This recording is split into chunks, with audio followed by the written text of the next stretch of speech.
Guys, we'll get started here in just a couple of minutes, just giving some time for people to file in. Give me a heads up in the chat if you can hear me okay, and you can see the BB symbol on the screen.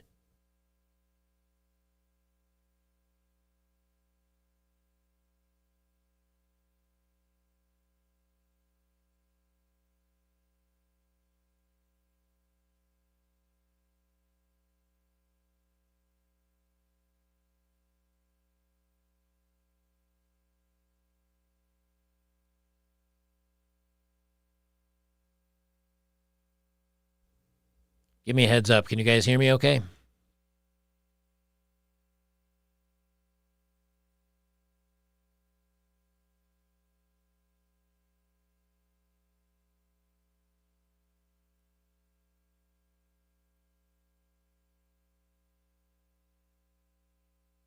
All right, we'll get going here in just a couple minutes. I'll give some people some time to realize that I'm going live. Can you guys hear me okay? Oh, got a little feedback there. Yeah, I'll give you a couple minutes to let everybody know that I'm here, and then we'll get going.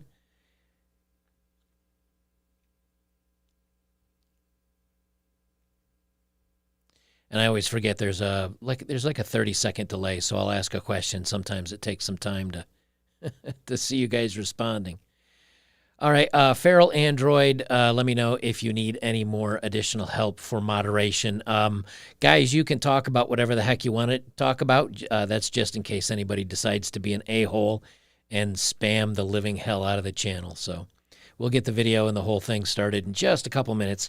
I'll give some people time to sign on. Make sure to like and get this out there so people know we're going live.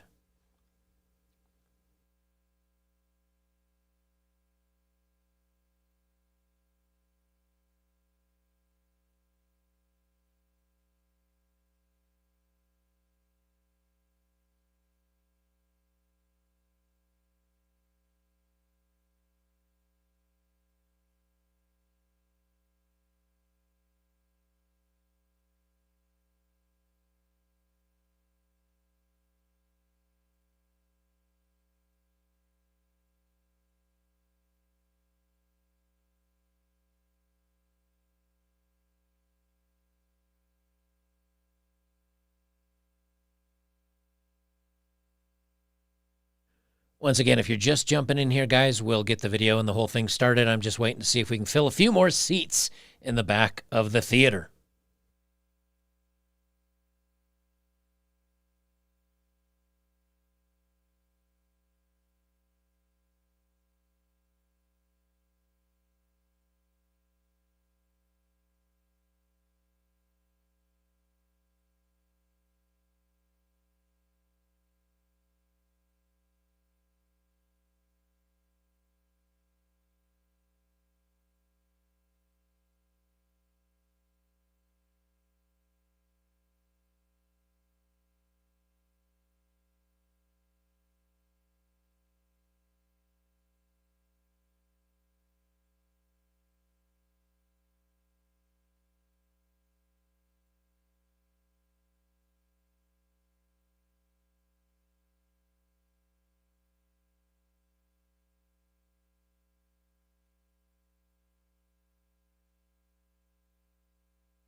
Welcome, gentlemen, and other gentlemen, and maybe some ladies if they're crazy enough to jump in here. I am the one and only Better Bachelor and Joker with a face for radio and a voice for print. I never, ever do live streams. I'm managing this through OBS, so hopefully everything's coming across. Let me know if you guys can see my picture, and better to have my face than that thumbnail, as many of you have said.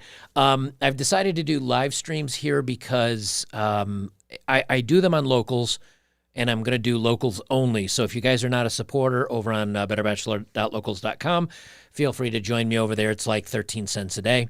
US dollars, which is quickly becoming not worth very much. But I'm going to do this on YouTube because I want to do more for the YouTube community. I know on the weekends, a lot of my favorite content creators are not creating anything. And so I'll log on to YouTube and I find like, there's really nothing new for me to watch. And the only thing I really watch anymore is like YouTube and a couple of my favorite pirate sites I go to get some information that I like. So guys, welcome aboard. First, if it's been a little while since you've seen any of my videos, I normally am not one. You guys know I don't much pander for subscribing, but YouTube's not, even if you watch a lot of my videos, YouTube is not suggesting them on the homepage anymore. So you may be missing a lot of my content. Most of my videos hit 100,000 views. Almost every one of them hit 100,000 views. And now I've got quite a few that are kind of lounging between 35 and 55,000. So I think they're not recommending them as much. So if you do like my content, make sure to smash the subscribe button and hit the notification bell. Alrighty. First thing I'm going to jump right into. Not all of these, by the way, are TikToks. I will answer super chats as they come in. Not all of them are TikToks, but there's a bunch of stuff I wanted to talk about today. And I said, you know what? There are some pretty scary TikToks out there. So I'm going to start doing some TikTok roasts and some media roasts. And we'll kind of see what's out there. But first thing we're going to jump on is this. This is such a weird timeline, and I talk about this all the time. But this is from Jeopardy. So a new Jeopardy contestant. When I was visiting with my family in the beginning of December, as you guys know, my dad was kind of sick until he passed, and when I was visiting with them, they watched Jeopardy at night, and there was a Jeopardy contestant. They don't have a picture of her here, but I said to my mom, I said, this Amy person that's is that a transitioned man to woman, because that kind of looks a little bit like a guy. And she said, I have no idea. Well, it turns out that it is a former guy that has transitioned to be a woman. And her name is Amy Schneider, and becomes the first woman to surpass 1 million in Jeopardy winnings. And this is, again, kind of what I think is funny about this is the, quote, first women that are doing a lot of groundbreaking things are actually guys that are now women, or women that used to be guys. And so all the new records that are being set by women are actually guys that are now women. And the irony that women that are all in on the craziness and it's all about my feelings and not logic, they're voting themselves out of a place in society. Walker, Texas Ranger says, although he has a picture of Scorpion, so that doesn't look like Chuck Norris to me. Walker, Texas Ranger says, Joker, pizza, football, and maybe, just maybe, a gordita coming over later. Good Saturday night. Sir, I hope your gordita is a good flavor, and I hope you enjoy it.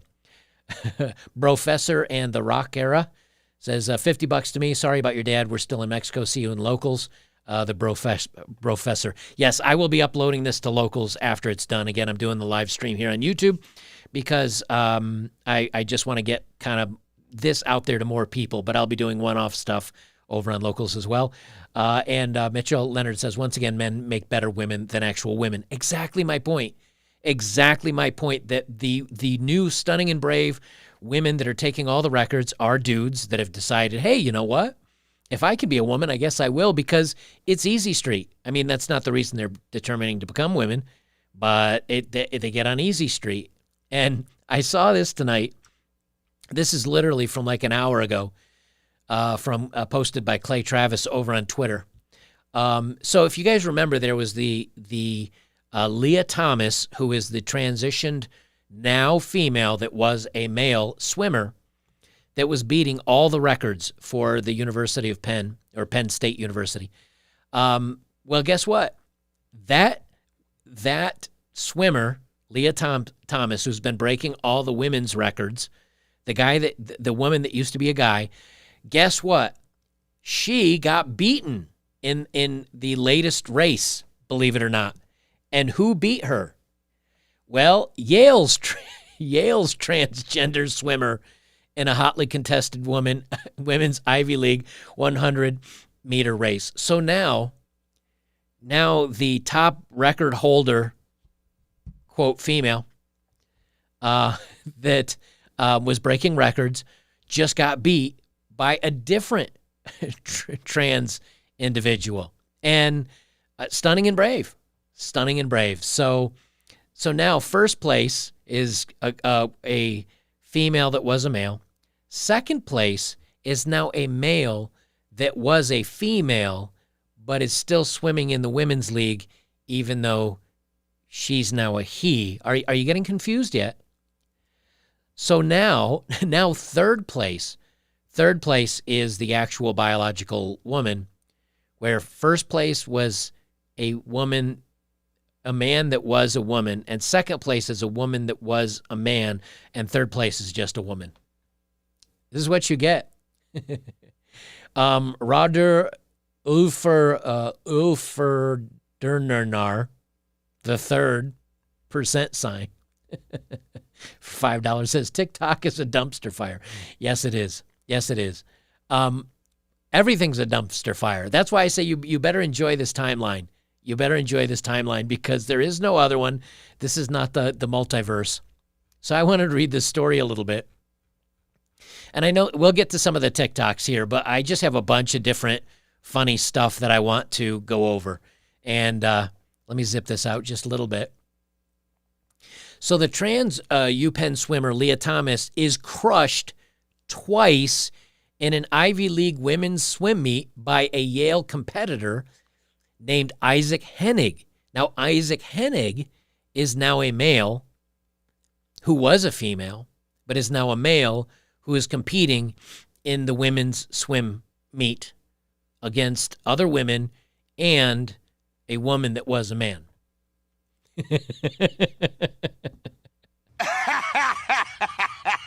Oh, wait, you serious? So now the stunning and brave girls that are women, that are just biological women, that have always been women, the best they can get is third place.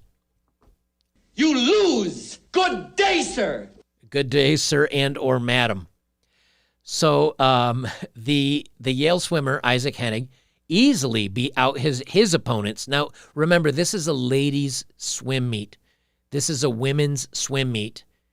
But again, I'm going to read this verbatim. Yale swimmer Isaac Hennig easily beat out his opponents in the women's 100-yard freestyle with a time of 25:67. Hennig, who was transitioning from female to male, also finished first in the earlier 50-yard freestyle. After the race, the 20-year-old, who has had his chesticles removed, pulled down the top of his swimsuit. Let me read that again. After the race, the former female, now male, who had his chest removed, pulled down the top of his swimsuit at the women's swimming event.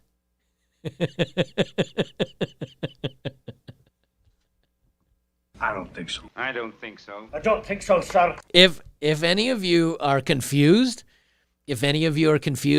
congratulations. Welcome to this timeline. I do not know how to pronounce your name, good sir, but it says Obitop. I don't know. Be funny if one of those dudes wanted to be disqualified another dude for being a dude. Yeah, that's where we are. So after the winner, the male, won and took off the top of his swimsuit, a stunned parent told DailyMail.com, "I wasn't prepared for that. Everything is messed up. I can't wrap my head around this. The NAA needs to do something." Or the NCAA, I'm sorry, the NCAA. Yeah. Can you imagine being a girl that has swam all her life and worked really hard to become a top athlete, to go to Yale or one of these other Ivy League schools, only to be maybe denied a scholarship or denied an opportunity because you were beat by someone else that has had all the advantages of testosterone and everything else. So UPenn's swim meet on Saturday against Dartmouth and Yale is the Penn team's first since December, when Leah Thomas blew away the competition. She shattered 2 national women's records last month at the Zippy International in Akron, Ohio. She was such was her dominance in the 1,650-yard freestyle that the second-place swimmer, Anna Kalandadze, a UPenn teammate, finished 38 seconds behind her. Now, when you're talking about college athletes, you can only train so much in your life. You know what I mean? Like, you could start training when you're a child, learn to swim when you're 8, 6, 4, whatever, and then start competing in swimming competition. But to get blown out of the water by more than half a minute, 38 seconds is an unbelievably long time, even in a 1,650-yard race. And can you imagine doing all that training and coming in and then she beats you? But there's no part of me that feels sorry for them. I just don't. I don't feel sorry for them, because so many women have jumped on with the voting and virtue signaling with their emotions and their heart. And we want everybody to be included, and we're inclusive, and we're caring, and we're loving, and we're empathy. Well, this is what you get. And I'm not going to read through. This is a huge article, but I mean, you can see, she's a big woman, very long-limbed. And this is the Yale competitor that beat her. So he, yes, this is he, used to be she, but now he is competing during the women's events. So, again, this is a whole lot of, you get what you ask for. So now the number one swimmers in the women's league were once guys. And the number one Jeopardy contestant, woman, used to be a guy. So there you go. First TikTok video I'm going to review. I have to mute this one because the music is copyright, and if I play this, it will it'll get the live stream. But I'm going to play this real quick, and I just found this funny because this is pretty much how almost any man would react to this stuff. So here you go, guys. It's just basically like it's just fast beat kind of drum music. But you can see these girls jiggling, wiggling, and shaking around with cute smiles in this dude's eyes. And the funny thing is, I did look this up, and apparently this is a guy that's really doing this with his eyes. And that just... now the two weren't related in any way, shape, or form, I don't think.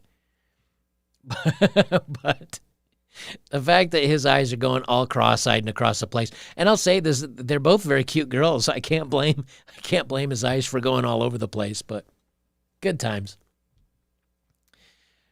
Now this one I can play the sound to, and earlier today, I don't know if you guys saw the video that I did earlier today or not, but it's about guys. It's about guys that are shorter, maybe heavier, maybe that have other physical or other challenges.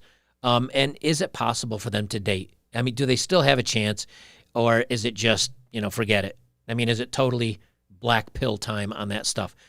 And my point of the video was, something, it's not time to be completely black pilled. If you want to put in the effort, you want to put in the work, you're going to have to jump through a lot of hoops, and nothing says that you're going to be necessarily successful or even get somebody that you find to be smoking hot or anything like that. But it is possible as a shorter guy or heavier guy to have some success in dating. Now, maybe that means that you're a 7 and you're only dating a 5 or a 6 or maybe a 7.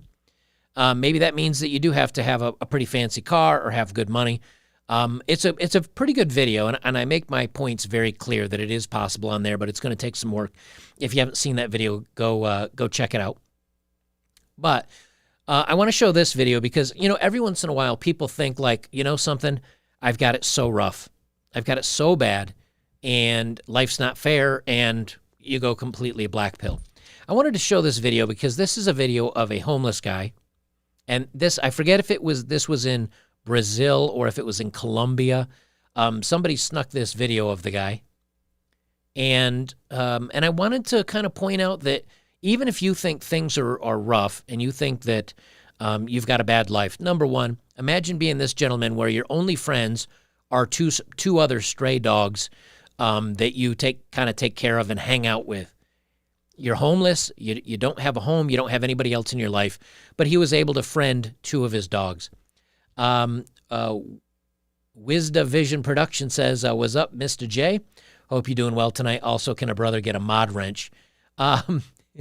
If I need another mod, I'll throw you in. So far, everybody's behaving. We haven't had any crazies jumping in, spamming the living hell out of us. So if I need another one, I'll throw you one, my friend. But I want you to see this video of this homeless guy and put yourself in. But this is also something that I've said many times to many men. If you do not have any friends, if you feel kind of low, get yourself a dog. Now, my dog, my camera that I usually have over on my dog, he's not on his pillow today. He's overlaying on the other side of me, so I can't show you him. But he's kind of just stretched all out. But look at this guy here. He's got a candle.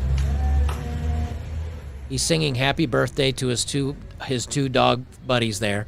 He went out and bought little birthday hats for them. He's got a cake with 2 candles on it that he just blew out for him, and he gives them hugs and kisses. These poor dogs, they're just like, yo, dude, we're just chilling. I just thought this was a beautiful video. He cuts out a couple of slices of cake. And here's the thing, right?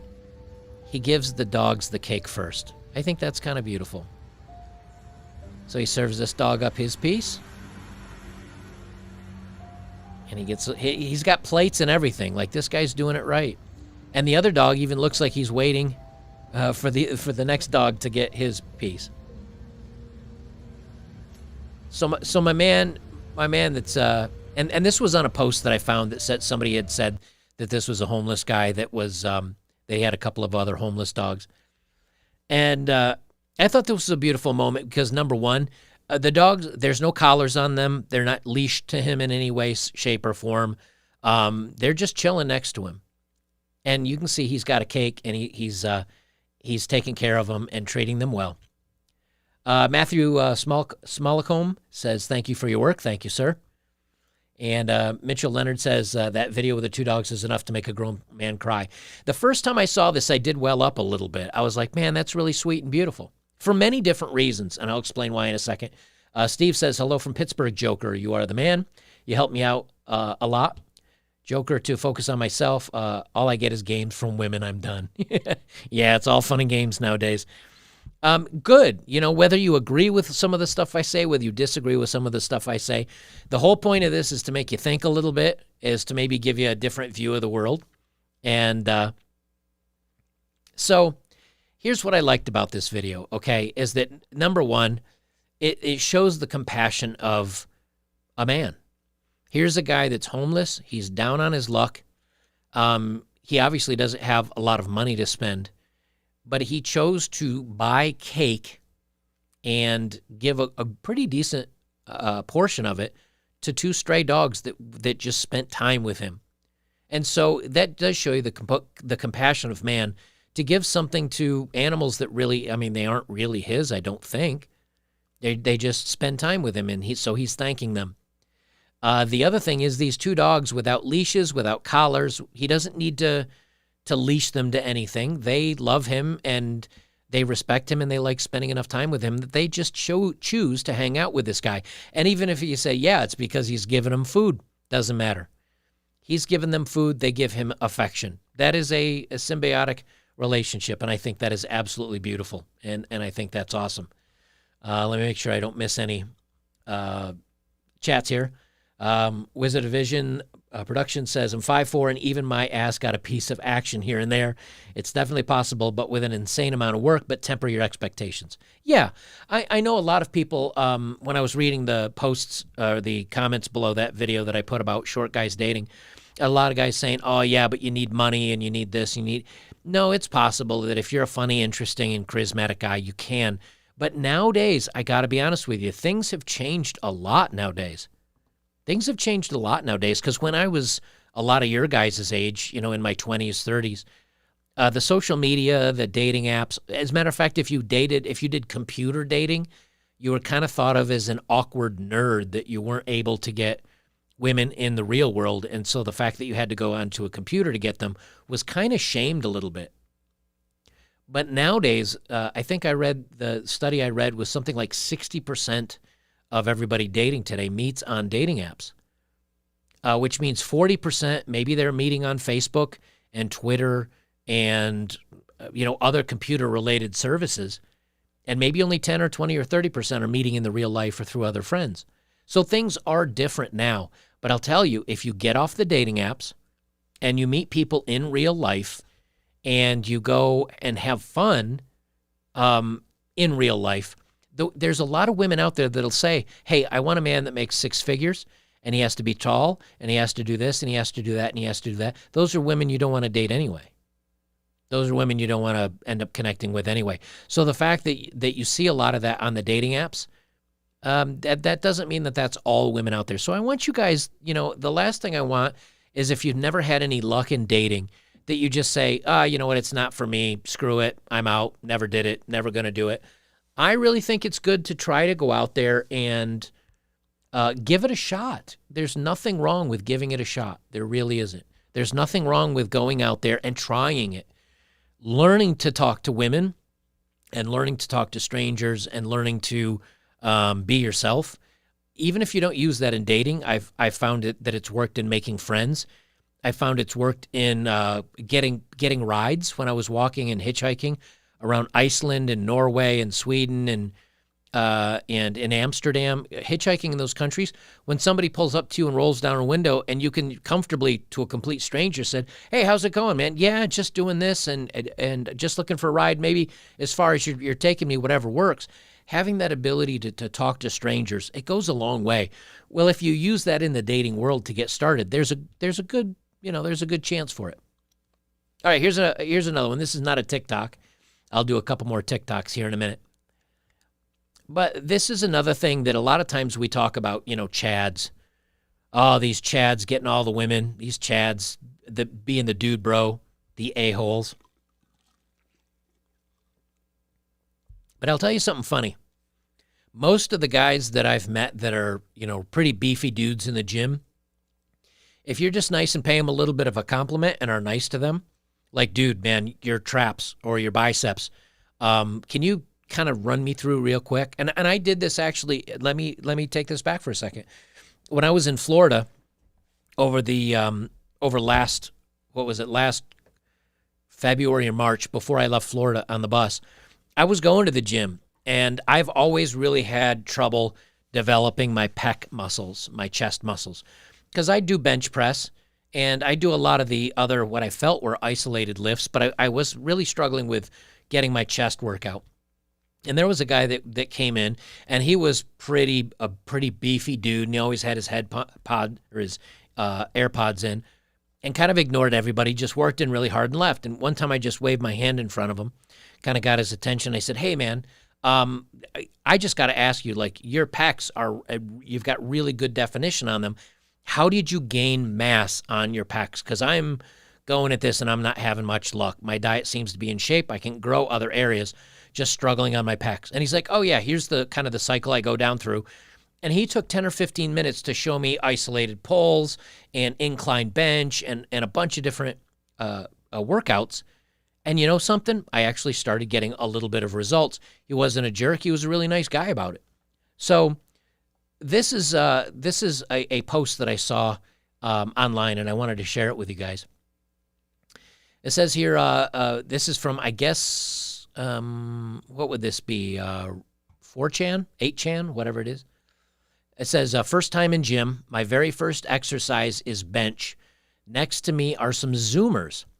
They snicker and say to themselves, this dude looks like he sits behind a computer 24/7. He says, I'm about to cry. I make up some BS like I'm thirsty and go to the toilets so I can pack up and leave. Some dude stops me and says if he can use bench. Some dude stops me and say if he can use bench. It's mother effing Chad, just like from the memes. I say, yeah. He asks if I will spot him. He says, okay. We start to talk, and he noticed I'm a first-timer in the gym. He teaches me lifts. We talk for an hour, and for this whole hour, it feels like I'm safe and protected. My face when this Chad says, see you tomorrow, okay? I have leg day, and I will teach you deadlifts. And then he says, is this how Chads are? I feel like dream, but it was all real.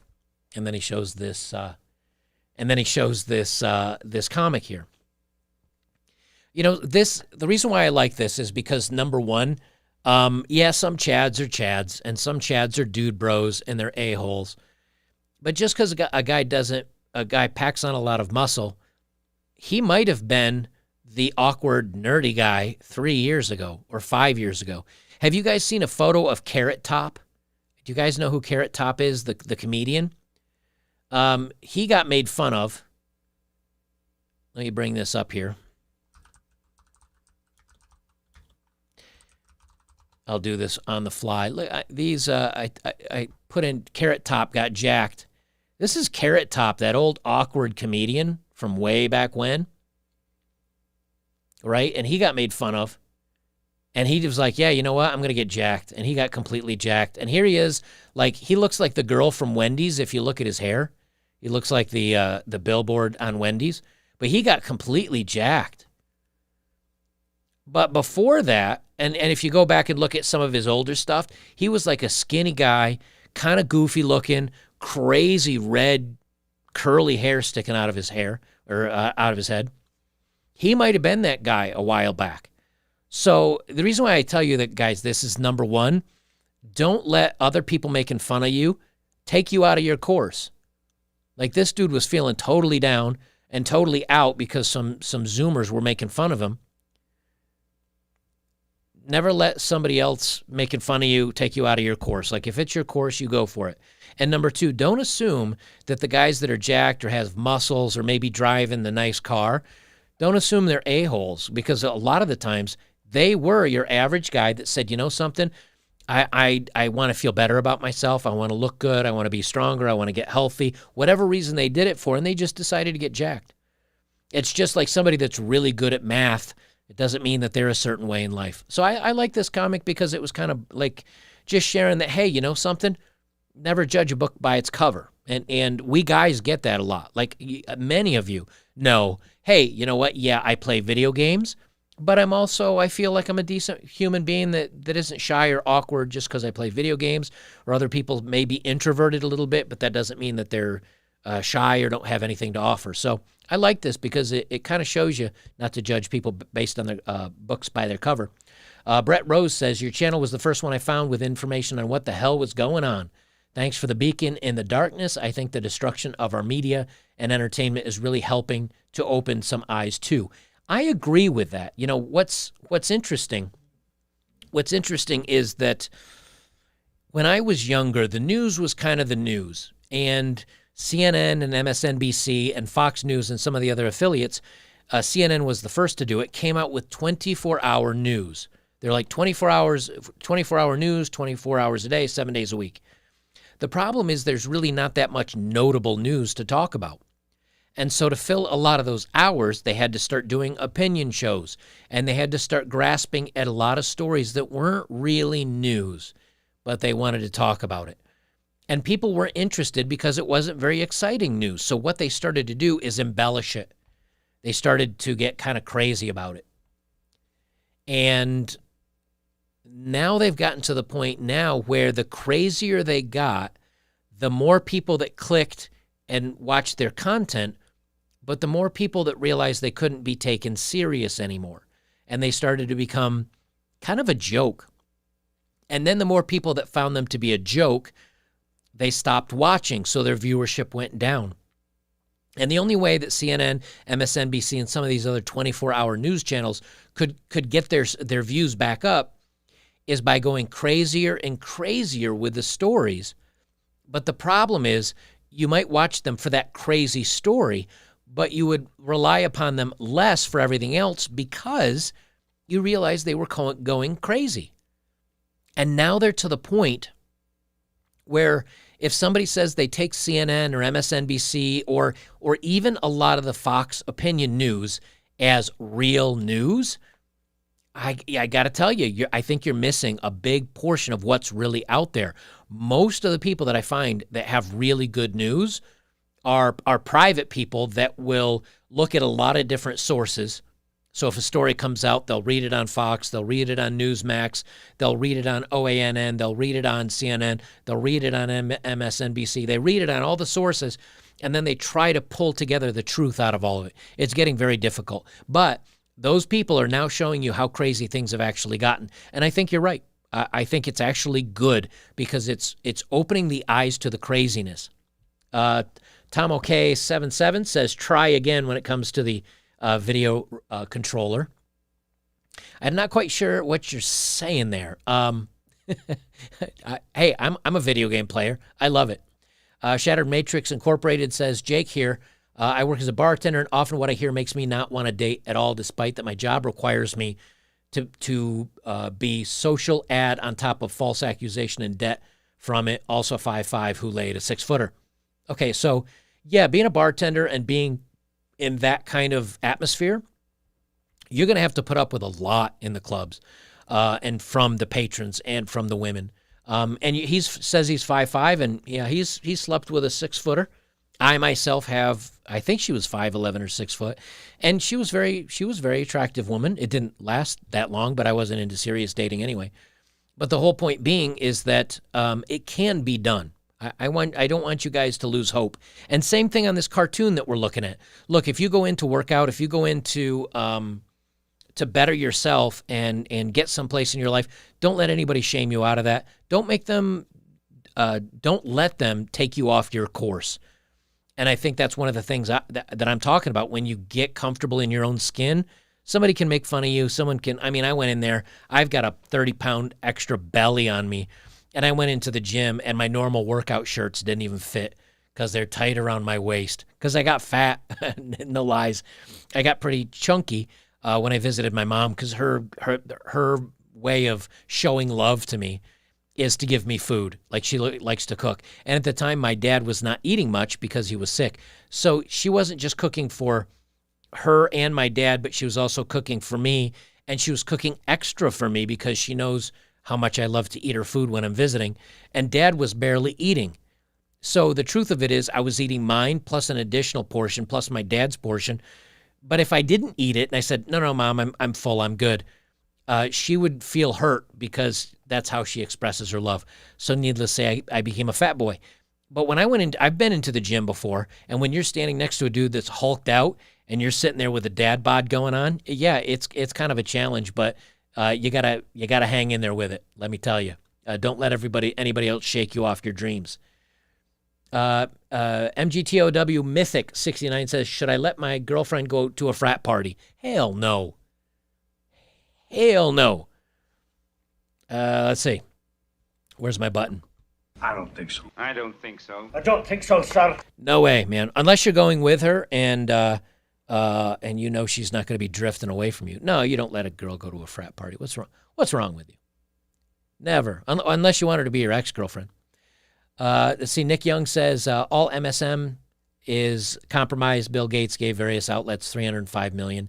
Yeah, isn't it amazing that a fat billionaire could tell everybody what he thinks and how you should think, and somehow he's an expert, even though he doesn't have any knowledge of anything other than, I don't know, computer software and business.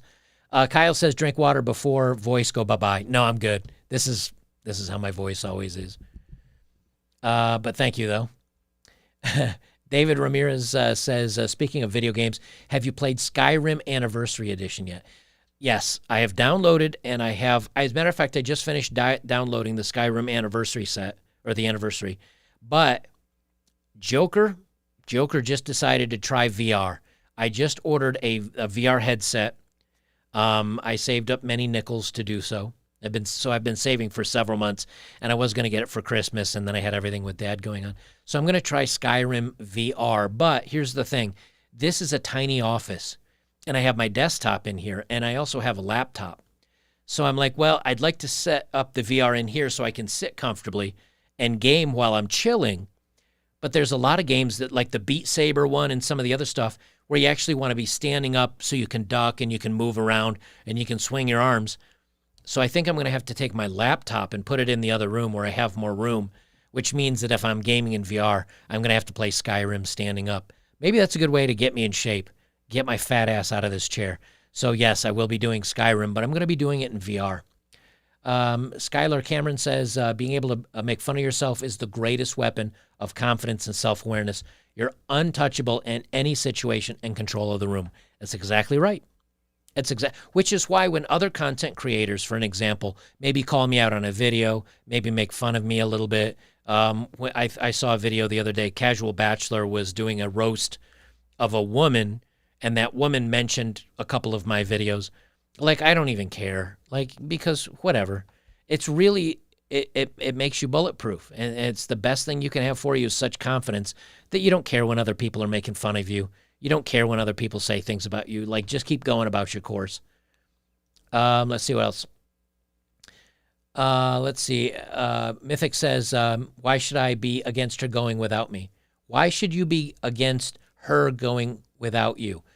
It's a frat party.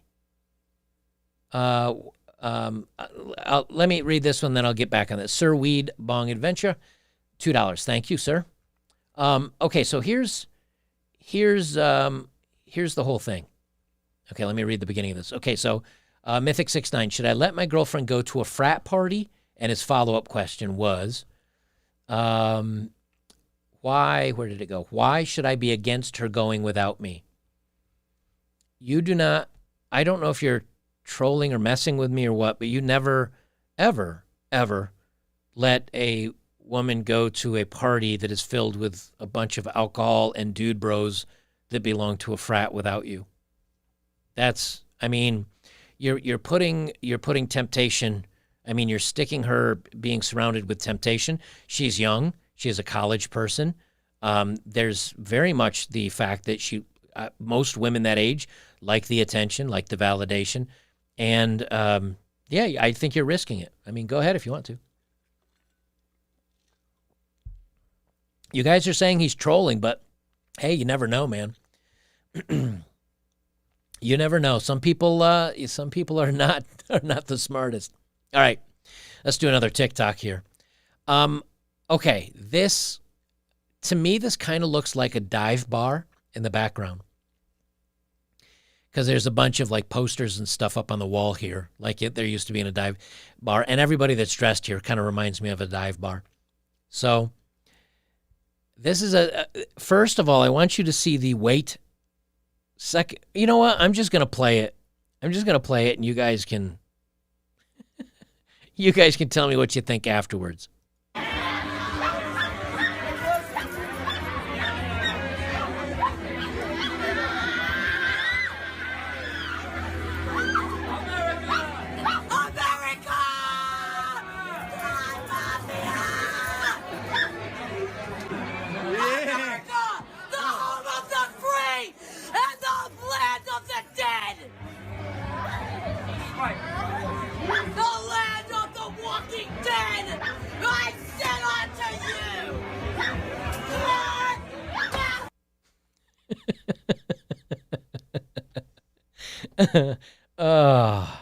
Holy Jesus. What the fuck is that? All right, so first we got the big girl in the see-through shirt with the hairy armpits.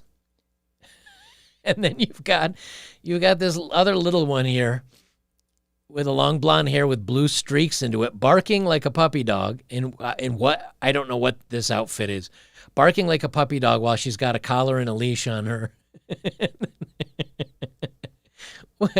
You got to love this timeline. I'm telling you, fellas, you got to love this timeline. Anthony goes to Tennessee, says Joker has been in the roast stuff ever since hanging with Chronic. I like it. I've done roast stuff over on locals. I didn't do much here. But honestly, it's starting to get so crazy that there's a lot of things that I just think are awesome and I want to start talking about, like stuff like this, where I think it's so ridiculous. I'm like, why? We got to talk about this stuff. But I am glad Chronic is here, and I'm glad he's doing his thing. I'm the politician walking around shaking hands, making sure everybody's getting along and trying to pass on some information. He's just the dude walking into the room with a sledgehammer and wiping everything out. Sir Weed Bong Ventura says, my cousin has lived in Bozeman, Montana for over 10 years. Good things I hear. It is really nice here. It's gotten extremely expensive, though. A bunch of Californians, I think, were bailing out of California, and they came here and have run the price up on everything. Dad teaches and words to my son. I am making a video with countering opinion on one of your videos, Matrix, but not slandering. A look from a different viewpoint. Keep it up. Awesome. Yeah, feel free to make fun of it. Feel free to make fun of my comments on anything. I don't care. MGTOW Mythic 69, not trolling, just generally curious and nervous. The fact that you have MGTOW in your username, I think tells, hey, I'll give anybody advice, but Meditation says, $5, God bless you and your family. Thank you very much. I appreciate it. And Renegade Show, this is what happens when you use the TV as a babysitter to raise your kids. They want to become cartoon characters. Yeah, they do. The reason why by the way, I'm reading these so far off is because I don't have a moderator to help me keep track of these. And I if you guys super chat me, I want to make sure to take care of you. All right, so let's watch the craziest one more time. Again, we've got big overweight girl with the see-through top with hairy armpits and the barking. You know what this reminds me of? Is it the Bugs Bunny cartoon, or maybe it was just Warner Brothers that had the big like bulldog walking down the street? And the other little yippy chihuahua thing running and bouncing next to him going, hey, what do you think, George? What do you think, George? That's what this reminds me of.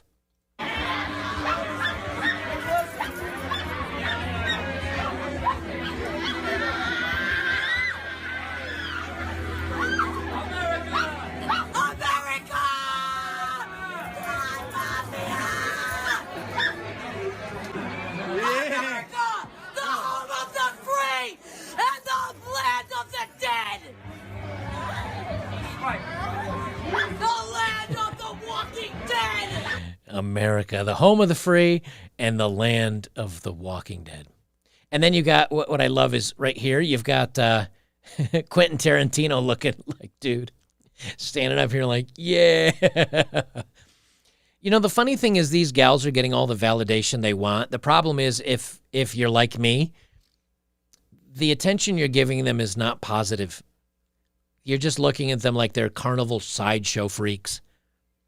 And I remember back in the day, you know, for a long time, they did call them carnival sideshow freaks. And a lot of people came out and said, hey, don't call them freaks. They're people too. We shouldn't ostracize them. We shouldn't make them feel weird. These people want to feel weird. These people want to stand out for the validation, even if it's in a negative way. I mean, this little yipping girl licking on the other girl and like, yeah, there you go. Renegade Show says, Joker, you are from Bozeman. I was born and raised in Livingston. Not from Bozeman. I've been here now for coming up on about 6 months or so. After I left Florida, building the bus, driving around the country a little bit, I said, you know what? I'm just going to park in an area for the winter. And I haven't been skiing, and I love skiing since I was a kid. So I said, I'll try out Bozeman. It's too expensive for me to stay here. The land, getting like 10 acres is like $250,000. I just can't afford it. So next I'll be looking at probably like Tennessee, maybe something in Texas. I don't know where I'm going to be buying some land, but I do like the area. And Livingston is a cute little town. I looked around there for some land as well, but everything in this area is just totally exploded in price. Let me get it off that awful picture for you guys. Let me see what other chats we have here. That jump past one, sorry. Again, I want to read these while I can because I feel really bad if they disappear and you guys have super chatted me. Happy New Year's, Joker. Hope your holidays were good to you. Hope to see all your videos in 2022. Like to see you on Terrence Pop. Terrence Pop. I just emailed Terrence 2 days ago. He does live streaming Tuesdays and Thursdays, and he said he has an event, like a personal event he does with family or somebody on Mondays. I'm going to probably have him streaming Wednesday on my show. I don't know if it'll be this Wednesday or next Wednesday, and maybe I'll jump on one of his to do a stream there. But I am syncing up with Terrence to do a stream here in the next, hopefully in the next week or so. I try to read these names, and Rodur, Ulfur, Ulf Hardenar, the third percent sign. $50. Pronunciation of my name. Oh, here you go. Okay. Rother Ulfur Nielsen. It's Icelandic, native Norse. Thank you. I'll try my best to remember it. I think the issue with women, no accountability in the system nor parents. I'm a single father of 2 girls. I don't allow them to not be accountable. It starts at home. I agree, Rother. I agree. Ulfur. That is very Icelandic sounding. The first time I went to what I thought was Hornstrandir, I'm like, hey, how far is it to Hornstrandir? They kind of gave me you mean Isafjörður and Hornstrandir, and the accent is just amazing. You could read it, and I just still insulted Icelanders by not being able to pronounce it because it is so Nordic. Let's see what else we got here. Shyler Cameron says, I see these same types of people as patients in the ER with whom yell at you when you ask when their last period was for an STD as sexist. Yes. Exactly. And Century 1012 says, on break, can't stick around, here's some money. Have fun, you beautiful bald man, you. Thank you, sir. Thank you, sir. I'm recording. Well, this will be uploaded. I'm not recording it. I should be recording it. I'll upload it to YouTube, save it, and then I'll download it and put it over on Rumble and on my other channels there for you guys if you miss it. Let's see. I'll get through these real quick, and then we'll do another one. The Chemical Shed says Californians are ruining Oregon as well. Yeah, it's kind of funny. They get what they vote for, and then they're like, oh, man, these lockdowns and all these rules are just crazy. I think I'm going to leave. And then when they go to the new area, they say they love it, but then half the time end up voting the same way they did from where they came from. Steve says, I find Gothic women very shallow, like talking to a wall when trying to get them to know them. Just find some of them strange. Yeah, back in my day, the Gothic girls, they did that, I think, to get attention, to get a little bit of attention. Now that's not strange enough. Being goth isn't strange enough. Having pink hair isn't strange enough. Now you have to wear see-through tops, have hairy armpits, and bark like a dog when on video, and pretty soon that's not strange enough. It's never, because again, once something's normalized, you have to go beyond that and even crazier to get attention. And that's what's happening on TikTok, is people are going more and more strange just to try to get the attention, which is, it's kind of funny for normies like us to watch it. Ray Cortina says, try Brownsville, Texas, from here by the border with Mexico. South Padre Island near here, too. Not too expensive. Maybe you will like it. I'll look into doing a border town, but I'll be honest with you, with the cartel stuff that's going on, I'm a little leery of that.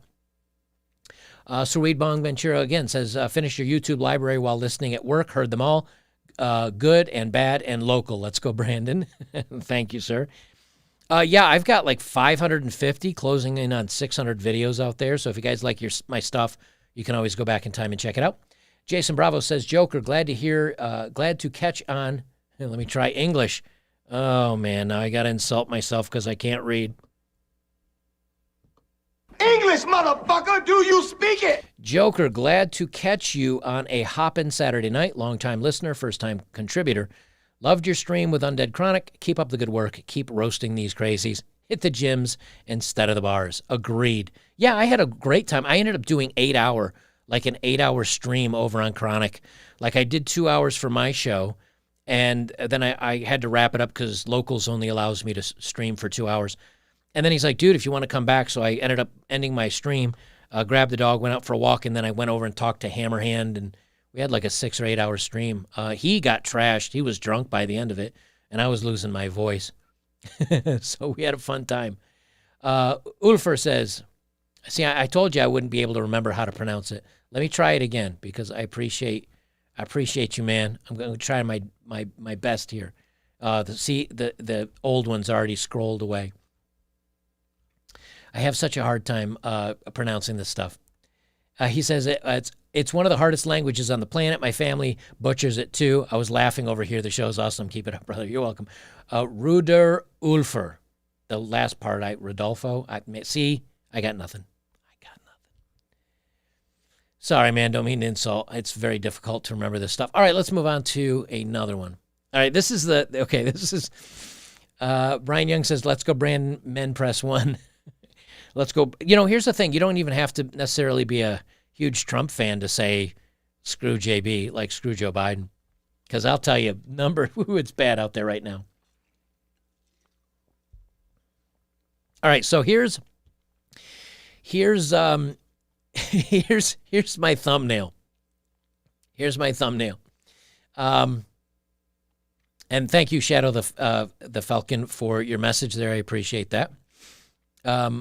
Okay, so here's my thumbnail one, right? And here's what it says in this little print right here. It says, I'm literally sat waiting for a mental health appointment, and the 2 doctors just walked past me, looked at me, and then pissed themselves laughing. I am shocked. Shocked. Well, not that shocked. Of course they did. Of course they did. So first she's got she, he, it. I'm not sure. First, this person has really long fake eyelashes. And here's the funny thing, right? This is the funny thing. I know you're going to... They're nice eyes. Like, they have very nicely colored eyes. And they're very accentuated by the foot-long eyelashes and the cat's eye makeup running all the way up their scalp. But I got to tell you something. I'm a little jealous. I'm not lying. I'm a little jealous because here's why. It looks like the front of her, his, and or its scalp right up here is shaved closer than mine is. And that's really impressive. I've been shaving my head since I was 28, and this person's head looks smoother without stubble than mine does. Now, maybe they put some Nair and have the hair fall out. They've got the bridge of their nose pierced, eyebrows half shaved off. But guys, here's what made me laugh about the video. Now, headphone warning, okay? Headphone warning. I'm going to pull it down a little bit on my end, but just be ready to lift those cans away just in case. I'll turn it down a little bit on my end just to make sure. Here comes the void! Hello, void! Welcome! Screaming fear, the void is... Here comes the void! Hello, void! Welcome! Screaming fear, the void is... Here comes the void! Hello, void! Welcome! Screaming fear, the void is... Oh, all righty then.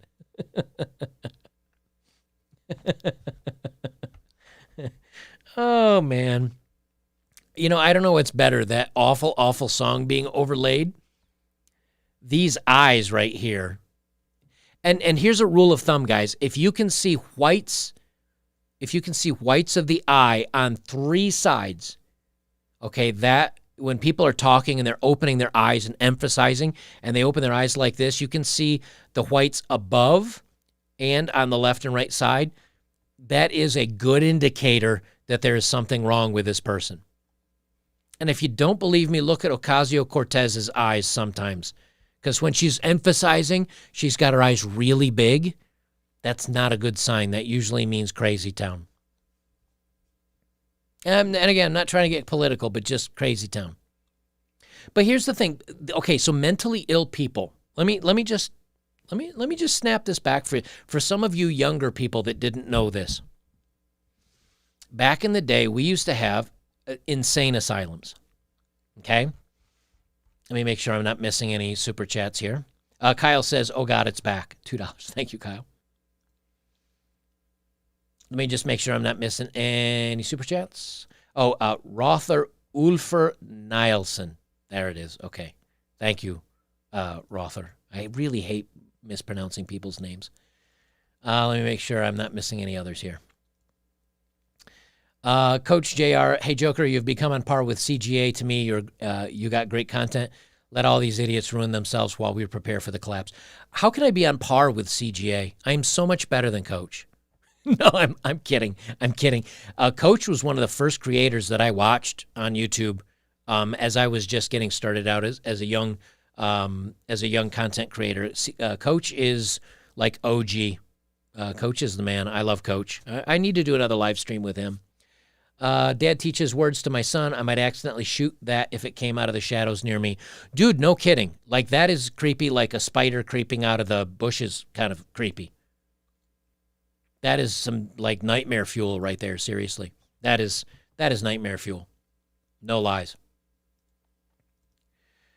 Okay, so let's see, where was I? Oh, about the crazies. Okay, so we used to have legit insane asylums, and people that were crazy, that had mental issues, that had instabilities, that had multiple behaviors, that maybe had drug abuse problems. They would put them in these psychiatric hospitals where they are locked away, bars on windows, the whole 9 yards, because they were mentally unstable and maybe dangerous to society, and they were locked away. And then the very liberal types came out and said you cannot imprison them just because they're crazy, just because they have mental issues. You can't imprison them. So they got rid of all the mental wards for people, or not all of them, but a good number of them. And then they decided to put these people out on the street. And now these people are out on the street. And what's happening is that because they have issues and because they want attention and because they want this validation, they're now, not only are they left in public, they're a large part of the homeless population, and I'm pretty sure they're about 50% of the people on TikTok. Feral Android says, did you come up with a name for us yet? Jokers, incels. No.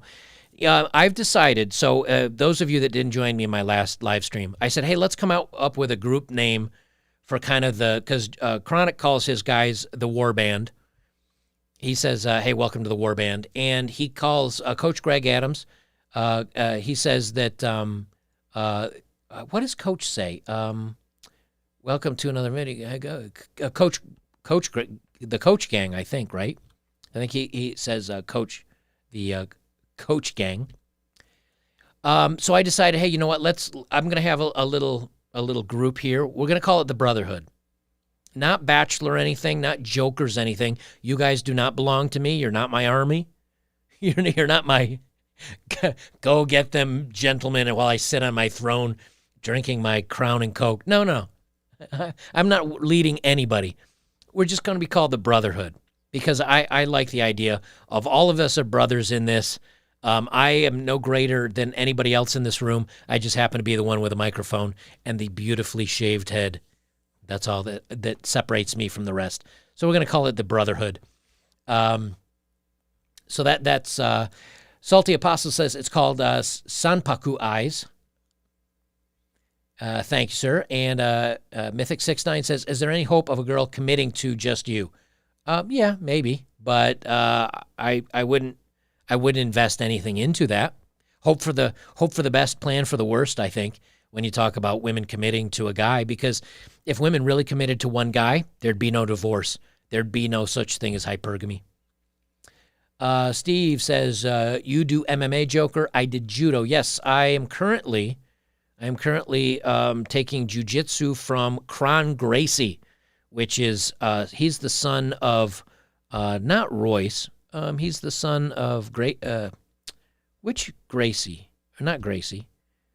Yeah, anyway, Kron Gracie. I forget who his father is. Anyway, Kron's like, he's been in MMA fights, and he's about my size. He's just a little bit bigger than me, although his arms are the size of my thighs. So for me to say, I mean, height-wise. So I think he's a great teacher. So I'm taking lessons from him. Dad teaches, let's see, I already read that one. Let's see. Let's see. Let me get down to these. The legend tips $20. Thank you, sir. You are legendary for that. And I'm going to get this wrong again. Let me see if I get it. Rolfer Uffer Nielsen. See if I got that right. He says you nailed it, sir. I think that's what he said there. Let's see. Miss Joker Jane says, I just got diagnosed with borderline personality disorder and CPTSD. These people who claim to have mental health to get attention are an embarrassment. I think I know who you are, Miss Joker Jane. I think I talked to you. You messaged me about 6 months ago on Instagram. I think we've actually chatted for a couple of minutes. Good luck with your diagnosis, and keep talking to people. You know, that's the thing is if you find a professional that's not right for you, keep looking out there, because some people do have issues, obviously, and whether it's a chemical imbalance, whether it's other issues in your life. I think between counseling and medication, you can find the right spot there. But people that are like these people, I think they have issues, but they're not. I think they're just not looking for. I don't think they're looking for help. I think they're looking for attention, and that may be part of their problem. Ruther says, I think some of these people have childhood abandonment syndrome. They need attention because they were ignored as kids. Yeah, that could be part of it. Like, that could be part of it. There's definitely a lot of issues out there today. Warhammer says you should live stream on YouTube more. Yeah, that's the plan. I think I'm going to start doing it more often. I like to be able to chat with you. Like, I have this stuff to talk about in the background as we go in between. But super chats are always going to take priority because those of you that donate something to have your voice heard, I'm going to hear you and respond to you. So that'll always take first. Make sure I didn't jump over any here. And if I miss you, I apologize, guys. I'm really carefully trying to make sure I read everybody's. Because a lot of creators are like, oh, I'll respond to anything that's X amount of dollars or up. And I think that's BS. Not everybody can afford the same thing. Let's see. Hoist Gracie and Rick Gracie. Yeah. But I don't think that's his dad. I don't know. I'd have to look it up. It might be Rickson. But anyway, I really enjoy Kron's. Now, as far as judo is better than Brazilian jiu-jitsu, remember, judo is the sport form, where jiu-jitsu is more of the less competitive and more actually hurt somebody form. So the difference, I've taken both. I've taken judo and jiu-jitsu. And judo is the sport form where you will pin, choke out, whatever. Jiu-jitsu, like legit jiu-jitsu, they will show you the judo form. Then they also show you how to do the actual part where you break someone's arm or choke them, not to sleep, but choke them to death. They take it a little bit further. I think it depends on who your instructor is, because judo and jiu-jitsu are very, very close. Sir Weed Bong Ventura says, brotherhood was the one word in John Lennon's Imagine that says peace. John Lennon can kiss my ass. I don't care what his Imagine and all that other stuff says. His Imagine's like a fevered pipe dream. But I still think brotherhood is, I think that's still very poignant. Al Empire says, hey, Joker, longtime viewer from the UK, here. Condolences about your dad. Keep up the good work. Also, BJJ is awesome. I just got my combatives belt. Congratulations.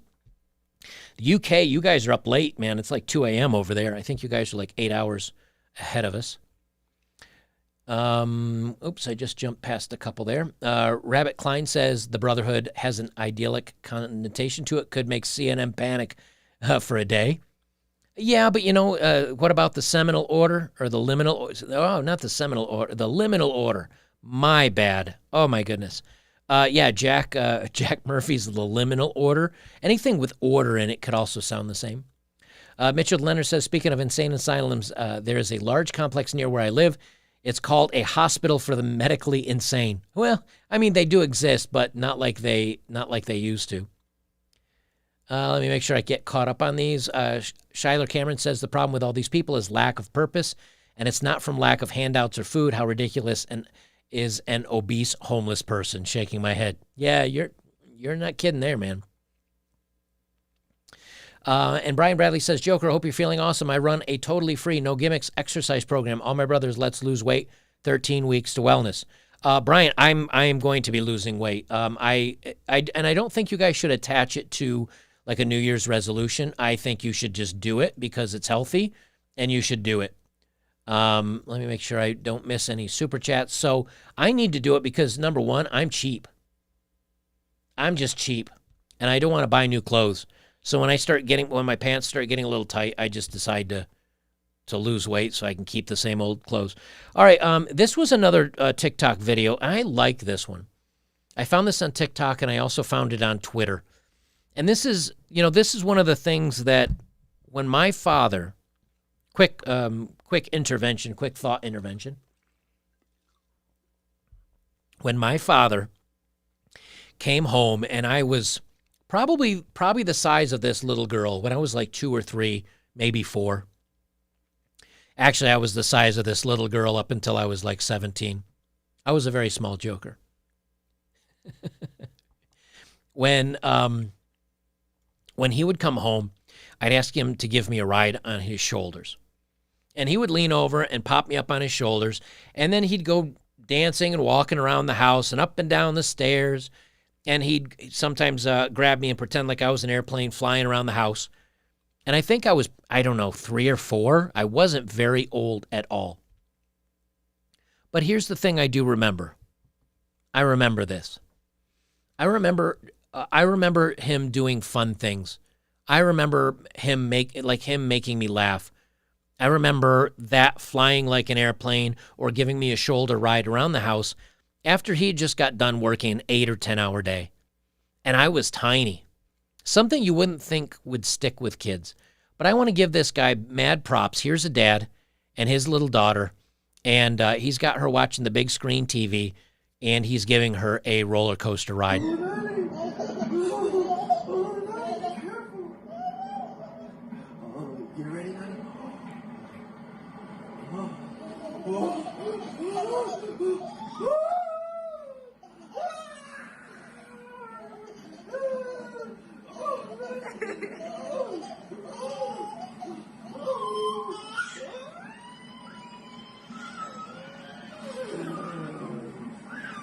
And I just wanted to highlight this because so many times, no one ever says anything good about fathers anymore. They really don't.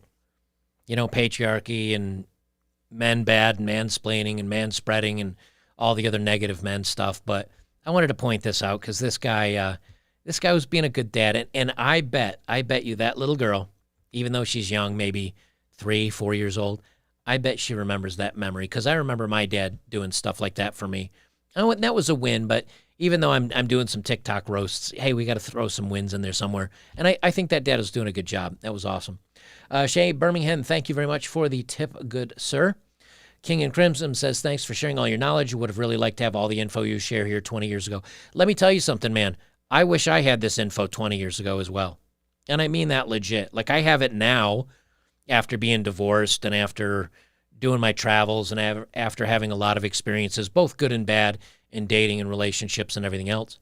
I wish I had it 20 years ago, which is one of the reasons why I started doing this channel, because I knew there were guys that were coming out that were 16, 17, 18, 19, so on, coming out into the dating range that, man, you need to have positive reinforcement and somebody telling you what to think of this craziness.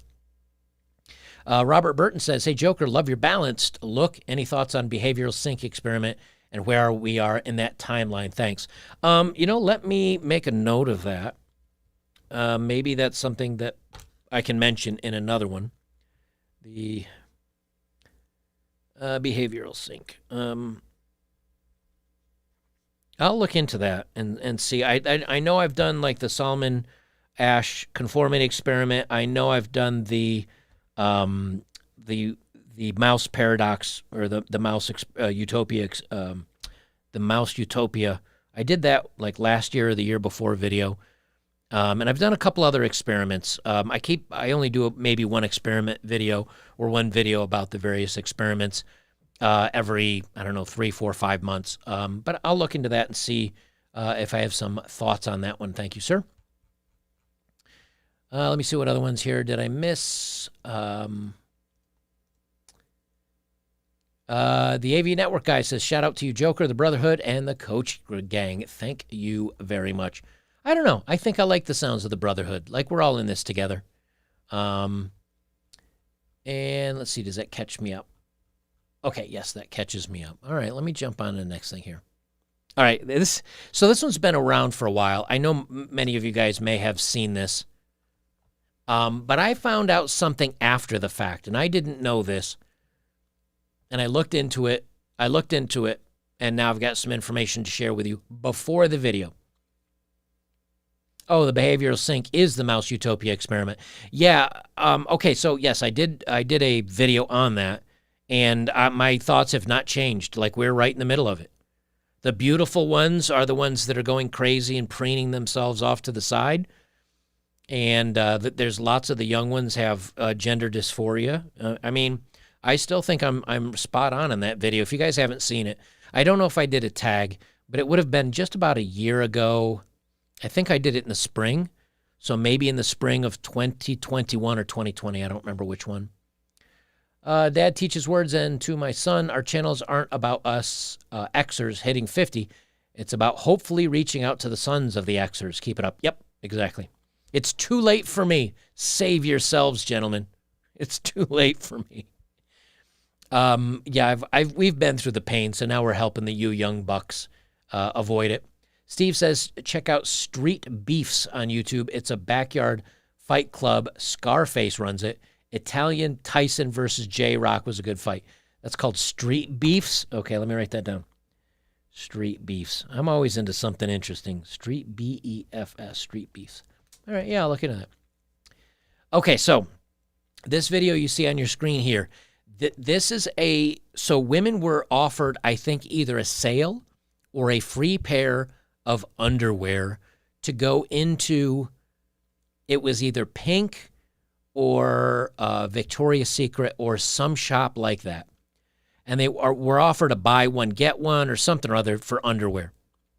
Well, this woman goes in, and the woman holding the phone is a black woman, and I guess this other young lady confronted her, started freaking out on her. Well, come to find out, the young woman you see here on the floor is a teacher. I don't know what grade she teaches, but she's a teacher. So we'll go through and watch this. Before I do, let me read. Robert Burton nailed it. The experiment of giving rats utopia ended in societal failure every time. Basically, is humanity doomed to suffer through strife as the way to propagate the species? We as human beings need strife. We need problems. We need something to overcome. We need something to fight for. We need a purpose in life. Otherwise, you're just going to sit around, get bored, get fat, get lazy, be miserable, and look for problems. And that's what young people are doing today. All right, let's watch Miss Teacher flop like a fish on the floor as a woman records her. I'll start the volume lower and bring it up so I don't blast your ears out.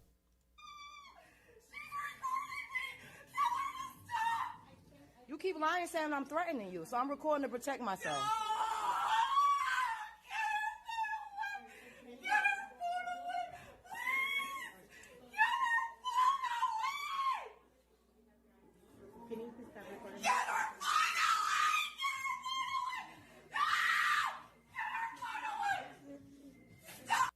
Now remember, this is a white woman that is screaming at a black woman for filming her, and the black woman was like, you are harassing me and bothering me. And in the meantime, a teacher has flopped on the floor, is literally shaking her legs and her feet like she's having a seizure, flopping like this, screaming at the top of her lungs.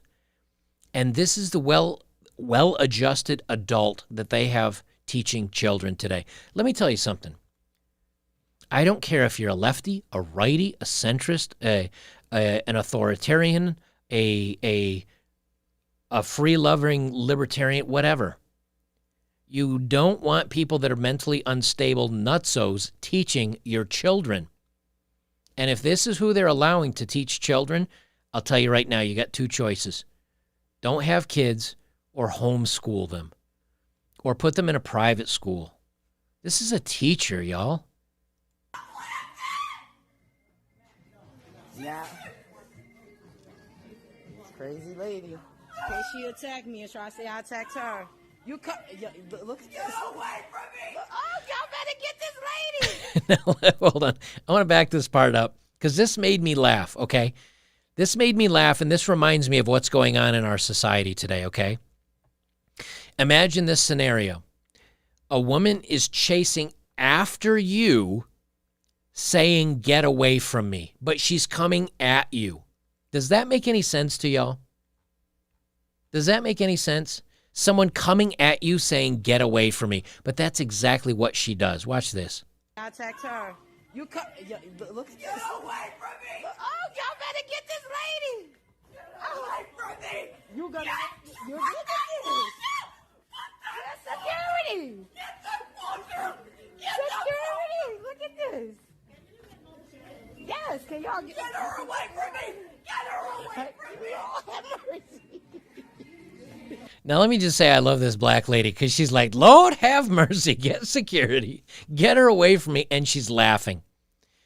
God love this black lady, man, for putting up with this. But you notice something? She's screaming, get away from me, as she chases this woman. That literally makes no sense. But something else is interesting is none of the other women in the store are doing anything. They're not calling security. They're just standing there watching her freak the F out. I find this brilliant. Like, this is better entertainment than anything you can find on TV. I find myself surfing 9gag. I find myself on YouTube. I'm not on TikTok. I will never install that Japanese or that Chinese app on my phone. Not going to happen. I'm not installing CCP like spyware on my phone. It's not going to happen. But I will find it online. And this is what you're getting. Black Magic says Scientologists now seem reasonable. Yeah, they do. Yeah, they do.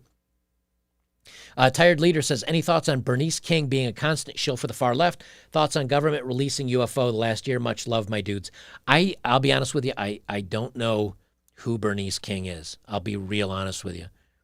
I haven't kept up on that one. And I might have even seen something by Bernice King. I just don't remember a lot of these people's names because I don't care about them. And that's something, I don't know if that comes with age or wisdom, where at a certain point in time you'll hear or see something and you're like this. This is interesting, but if you were to tell me like, oh, did you try to find out where she works or what grade she teaches? Like, I don't care that badly. I just find it amusing, so I look at it and watch it. So yeah, I don't know. Look again, if someone's on the left, like, you be on the left, go ahead. The problem is that it's the left that are now kind of trying to be authoritarianist and impose rules on people. And I don't like that. And if conservatives tried to do that, I wouldn't like that either. And if somehow, oddly enough, libertarians started to tell me what to do, I wouldn't like that either. Like, I just don't like anybody telling me what to do. So whatever side is currently telling me what to do, that's the side I hate the most. Right now, it's leftoids. But if it were conservatives, I'd be just as angry at them. Brian Young says, Joker, love your content. Get away from me. Get away from me. Geo Guy, thank you very much, Geo Guy, for the big $100. Says, love your content. Keep spreading the message. I will, as long as people listen to my craziness. All right, let's watch Miss Teacher having the freak out, chase this lady around the store some more. I just love this. Get her away from me! This is literally a woman having a temper tantrum in a store. She's a grown adult woman. No, I got to just protect myself. She's trying to attack me. No. Stop threatening me! See, and she's saying I'm threatening her. I'm not saying nothing to her. It's to protect me. Once the law get here, who they gonna believe? Her white ass or my black ass? Get her away from me, please! Stop her recording from me! Where is security in these short hills, y'all? Sorry, I didn't mean to blast your ears out there, guys. This is a school teacher who is literally acting like a 3-year-old. And we're supposed to, number one, respect them, and number two, Is this how this is? She's a teacher. That means that she's probably gone and gotten a 4-year degree at a university. That puts her at least at 22 or 23 years old. And you're going to tell me that this is an adult? She's acting like a petulant 3-year-old. H. Preston Brown says, a little tuition for you, Joker. Your videos introduced me to the manosphere. My timing was too late for my ex, but in perfect time to avoid the next. God bless you, and thank you. Keep it up. Thank you, sir. Yeah, it's never too late to learn. Never, because here's the thing. These are the women that are out there. Now, not all of them. And some, I assume, are good people. Some of them are good people. We're not saying that. But what are the odds if you went out with this girl and didn't do something that she liked or something she didn't agree with? Do you think this mental case would make a false claim against you or lie about you or key your car or burn your house down or spit roast your cat? This is a child in a woman's body, and she teaches other children. I mean, you can't make this up. I'm sorry for blasting you out. I didn't know she was going to do the Freddy Krueger Nightmare from Elm Street horror bee queen scream in your ear. Oh my God! And it's short hills. And I gotta stop coming here.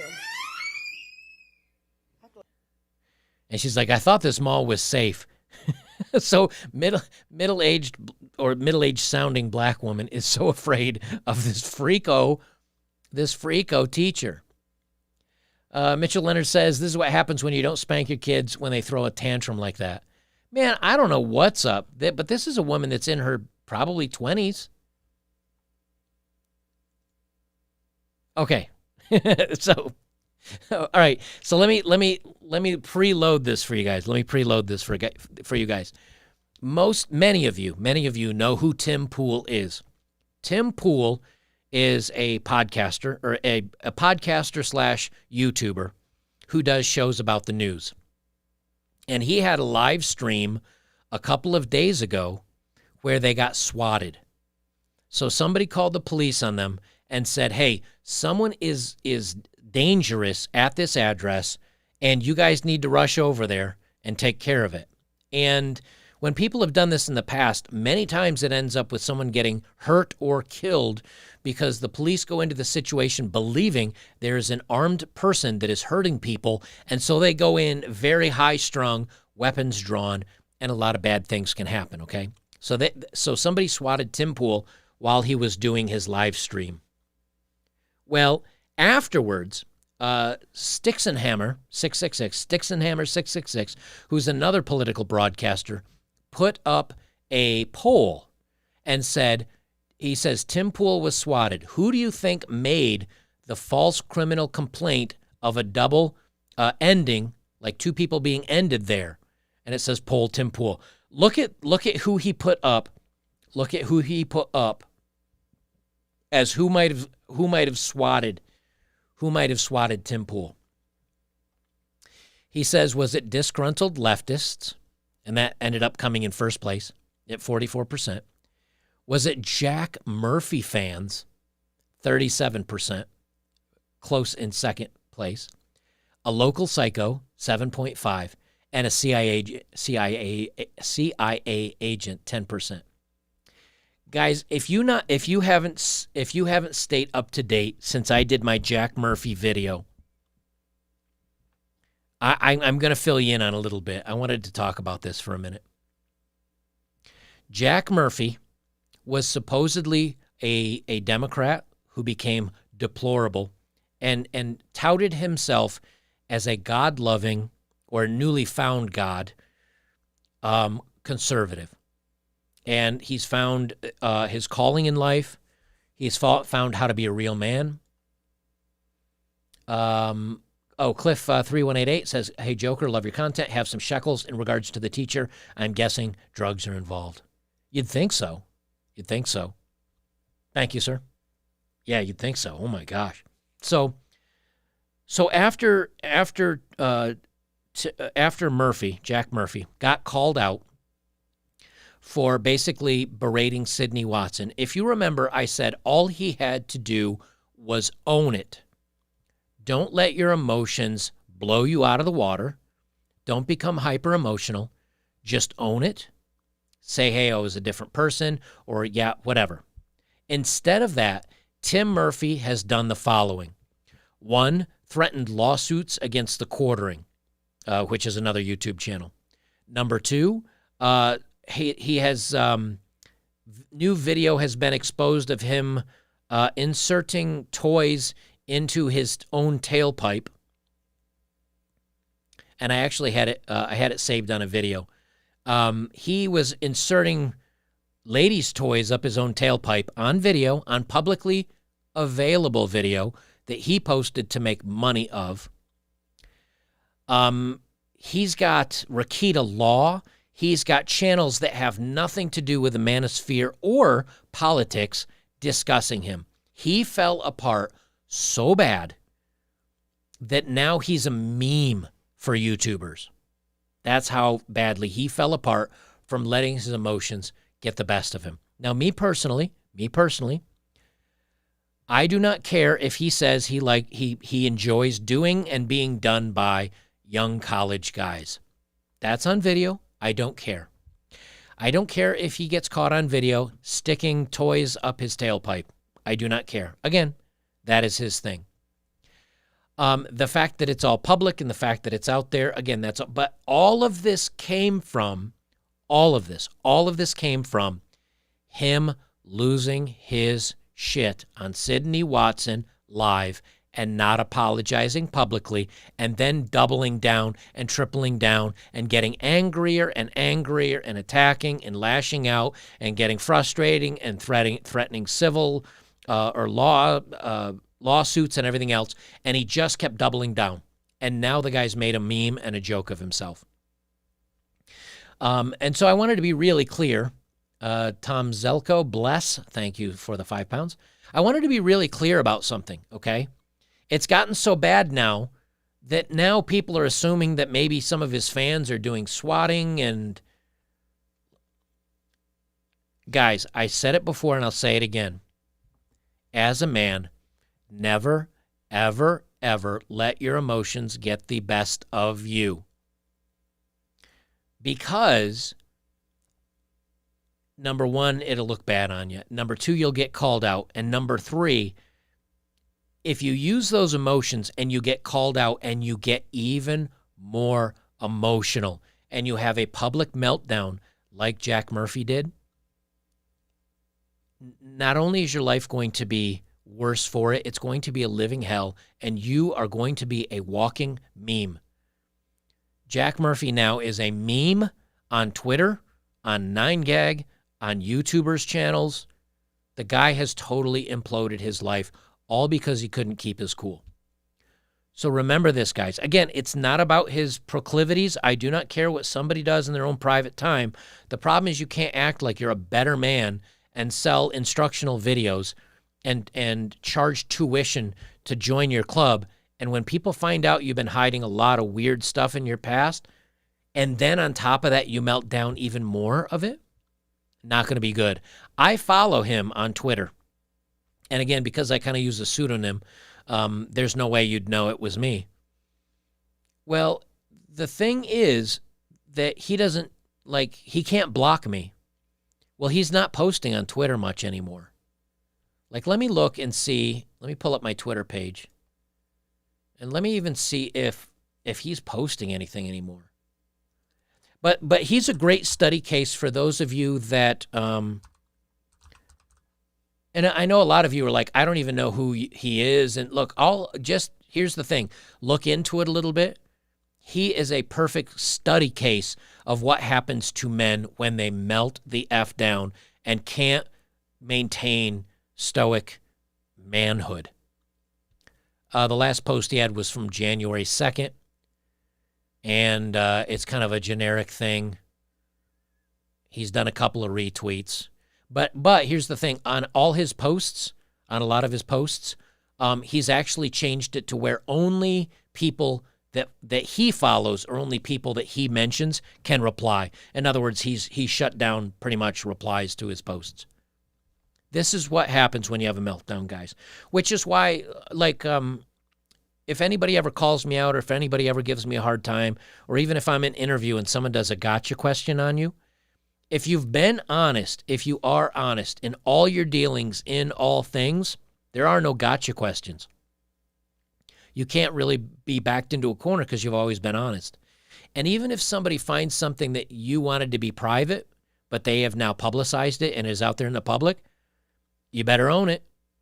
And you better describe and explain what happened and why you feel the way you do and why you have the outlook on you do and what's changed since you got called out.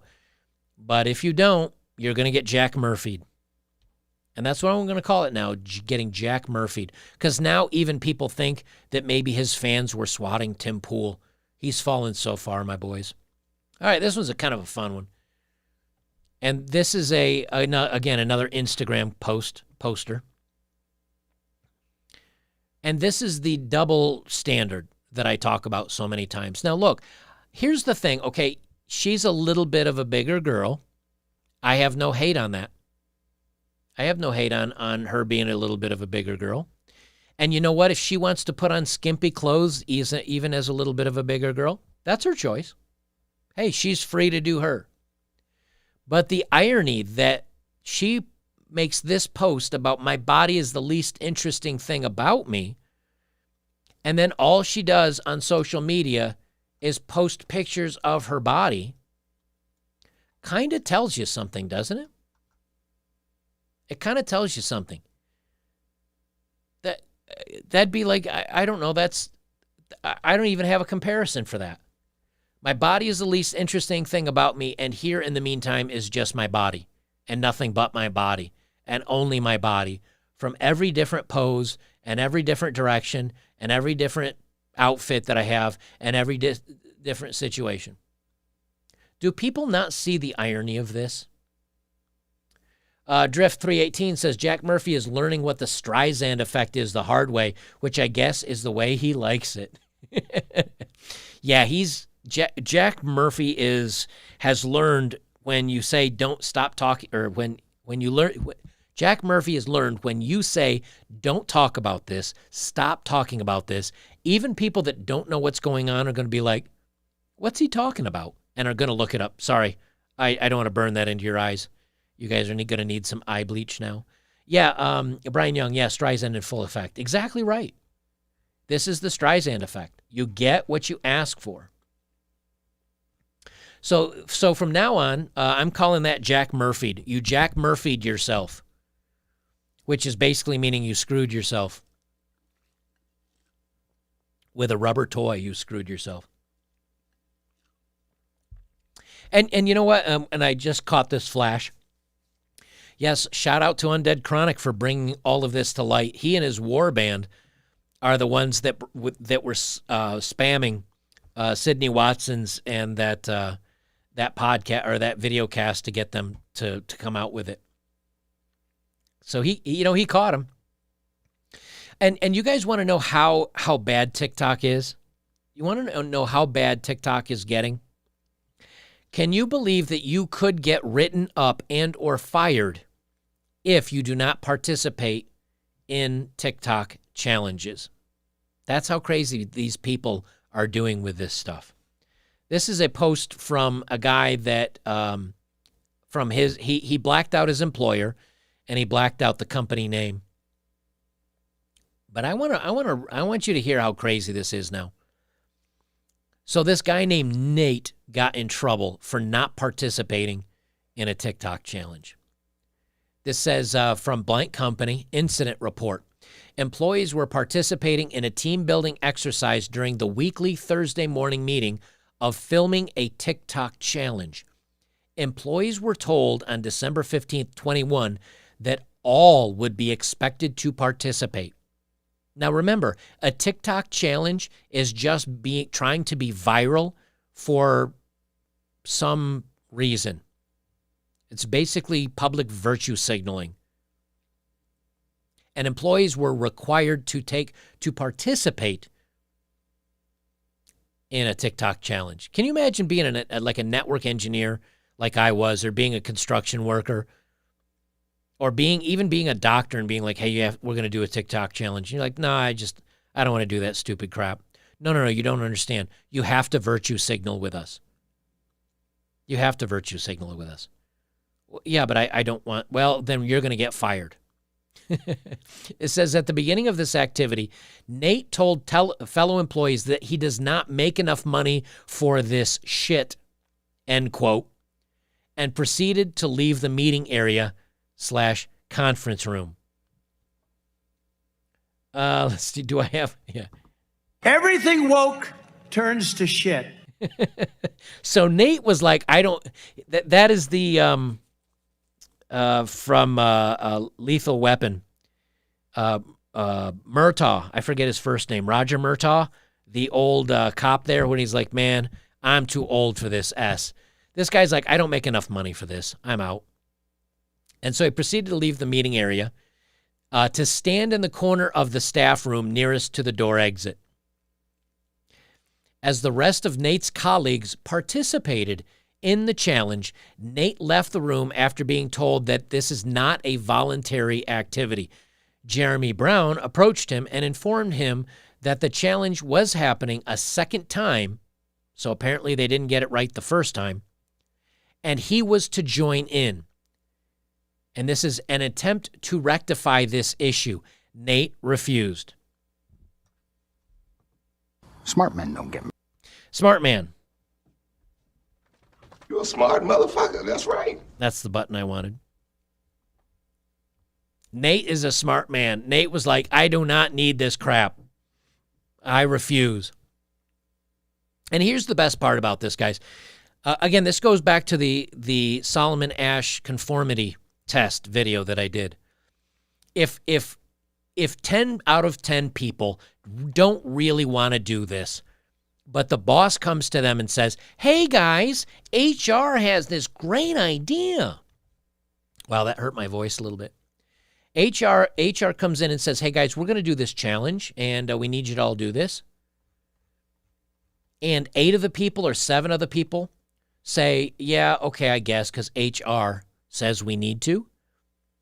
If Nate's the only one saying no, everybody else will go ahead and do it.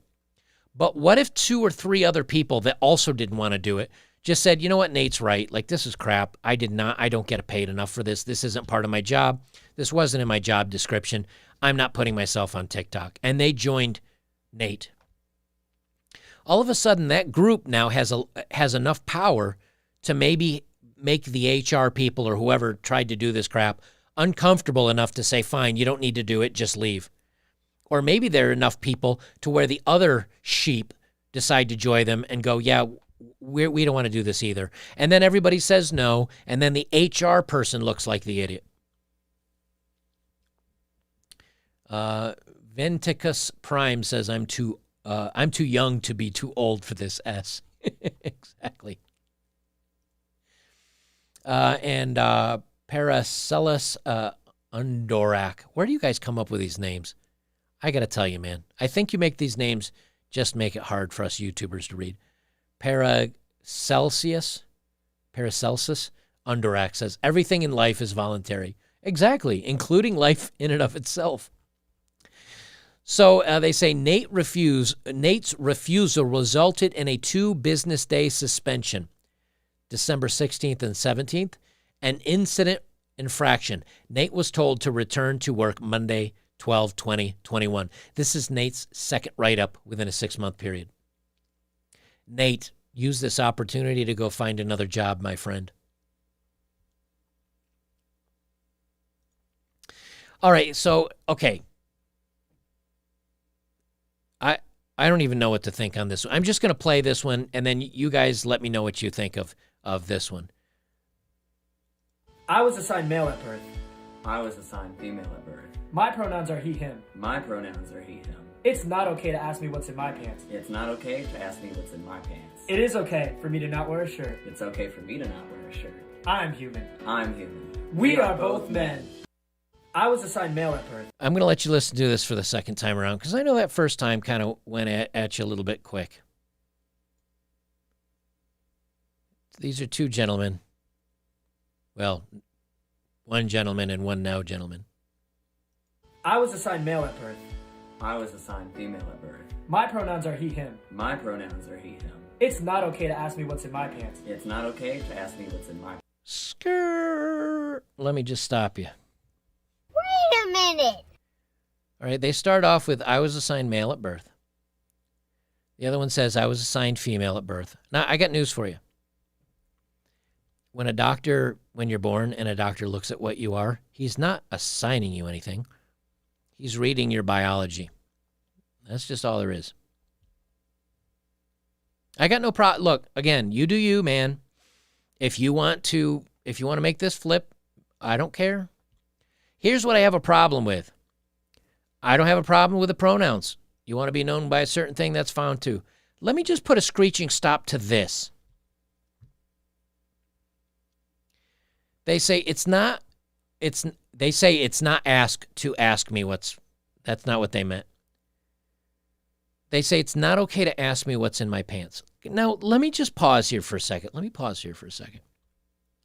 Guys, have you ever been out with a guy or a woman, or have you ever been anywhere in your life ever where you've said, hey, can I ask you a question? What's in your pants?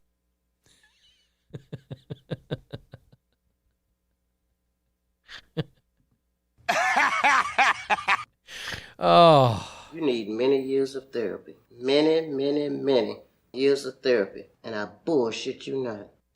When is it okay to ask anybody what's in their pants ever? Who does this? Who, and not only who does this, but who makes a video about this? When has this ever happened to anybody? It's not okay to ask me what's in my pants. It's not okay to ask me what's in my pants. It's not okay to ask anybody who's anybody's pants. What are we doing? Chief Rocka says peace to the Joker in chat. Thank you. We need peace. We need a lot of peace. It's not okay to ask. Guys, let me just share this with you. Public service announcement for all of you that are watching my channel at this very moment in time. Guys, it is never okay to ask anyone of any stripe, anywhere, anything about what's in their pants. Period. Ever. Under any circumstance. And here's the thing. No one has ever asked one of these two people what's in their pants unless they made it a point to bring up the discussion. How do I know? Because this guy is a guy. He's a biological guy.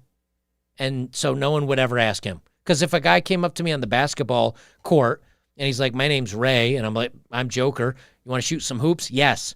There's never well, before we shoot hoops, what's in your pants? And I'll also be honest with you, okay? If I met this now gentleman on the basketball court, I would assume it's a guy. I mean, he has an Adam's apple now. He sounds like a dude. Like, let me play that again. He sounds like a dude. My pronouns are he, him. Yeah, it sounds like a guy. It's a non sequitur. There's no conversation here. I meet these two guys out on the basketball court. We shoot basketball. End of day. The only time that there's a discussion about any of this stuff is because they want there to be a discussion about this stuff. They want to cram it down your throat. They want to make it a thing. This is their identity. If someone were to ask me what's my identity is, I don't know, as a 49-year-old dude who likes doing these hobbies, who cares about his family and his pets. My dog has evaporated to another room, apparently. Who tries to be a good member of the community. Like, that's my identity. It's not any part of me physically. Master Miggy says, $100. Thank you, sir. Joker, I truly love what you're doing here. Thank you for the inspiration in the back up for all of us. I also look at the Crimson Capsule from a biblical point of view, and please don't forget who's really in charge. Yeah, man, I found that a lot of people that kind of leave comments on stuff and talk about this are some more of the more traditional and or religious types, and of multiple religions too. Now, I know by the sounds of it that you're a Christian, perhaps, but whether it's Muslim, whether it's Buddhism, there's a lot of religions that are just kind of like, hey, this doesn't jibe with anything nowadays. And if you ever ask me what's in my pants, how dare you? No, you cannot do that. This is my no-no square. Don't touch me there. Richard Leonard says, well, my phone, wallet, keys, and legs, of course. Yeah. they're all in your pants. Venicus? I hope I'm saying that right. Venicus Prime says, I was on a bus with this hot Thai chick. I thought, please don't get an erection. Please don't get an erection. And then all of a sudden she did. Well, what were you doing to, quote, her to give her that? Dad teaches in words to my son, you can't be a victim without creating the idea of what creates you a victim, or they'd never be a victim. By the way, is that a banana in your pants? I told you. How dare you? You cannot ask me. That is my no-no square. Jeremiah Humans says, hello from Springfield, Missouri. I'm very proud of you. You inspire me, and I'm currently building my YouTube studio. I want to improve my channel, writing my business plan. May I ask what graphic program you use? Yeah, I can tell you right now. So my thumbnails are made in Photoshop Elements. That is the one-time $100 purchase once, and you own it forever. None of this monthly fee to Adobe. They can suck my left nut. So $100 for that. And that's what I made my background that you see around me now. That my intro graphic splash, that was made in DaVinci Resolve 17, which is free. There's a free version of it, and that's what I do all my video editing in. And this program that I'm using to run this live software is OBS, which is also free software. And for my original camera, I used my phone, although now I have upgraded to a 1080p video camera. And then I have my Stream Deck here where I can push all my great buttons. Classic move. Oh, yeah. Like that one. Brian Young, Joker, we all know what's in your pants, brass balls. How dare you? You cannot talk about what's in my pants. That's against the rules. Flamethrower82 says, Joker, thank you for helping me sort out women. For years, I thought the problem was me, but today's women disgust me. So selfish and entitled. Yeah, originally that's one of the reasons why I started this channel, was because I thought I was broken. Like, am I the only one seeing this craziness? And so I started doing videos about it, and turns out we're all seeing this craziness. So thank you, sir. Cliff3188 says, if you really were a man, you'd be stoic enough to not care about the question at all. Only exception if they're asking about a firearm. I'm not sure. Stoic enough not to care about the question at all. I'm not sure which question you're referring to. Yeah, unless you're talking about, like, the only thing that's in my pocket or in my pants is a firearm. Yeah. Let me see if I missed any others here.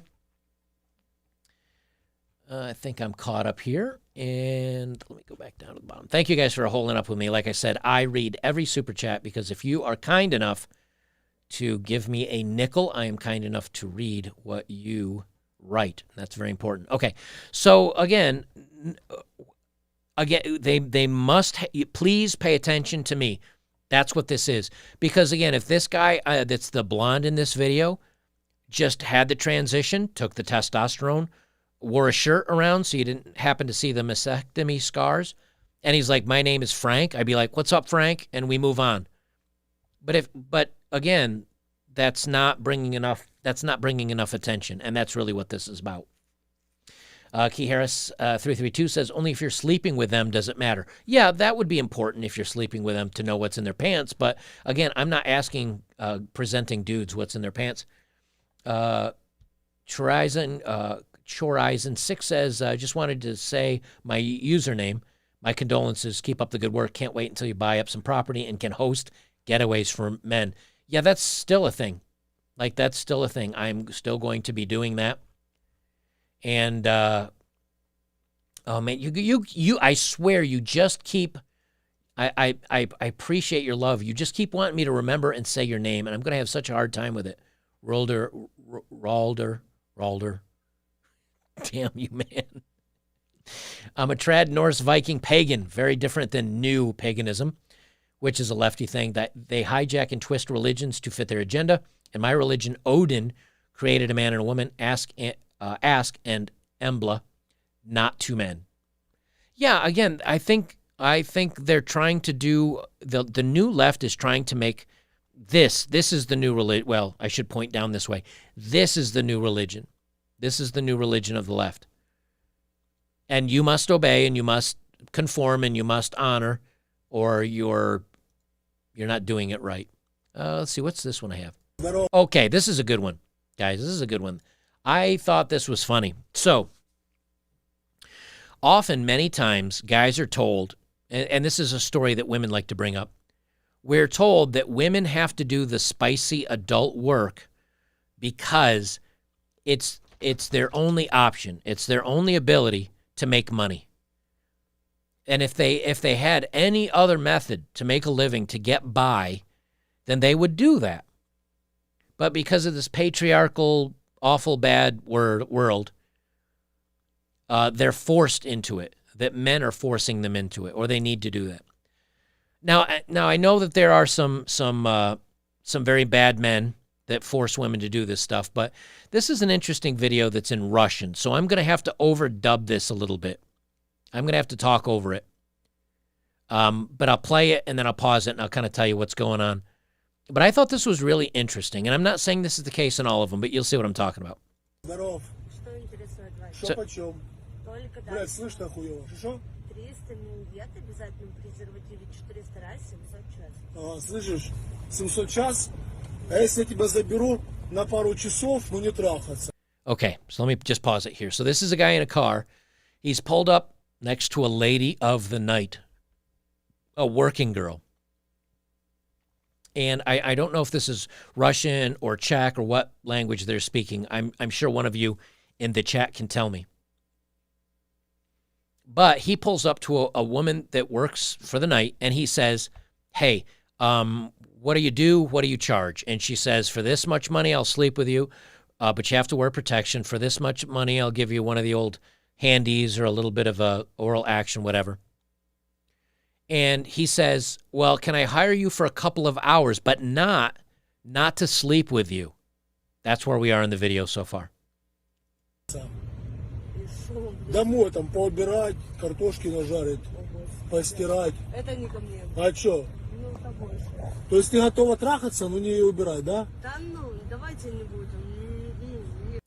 So he says, how much for a couple of hours? And she says, to do what?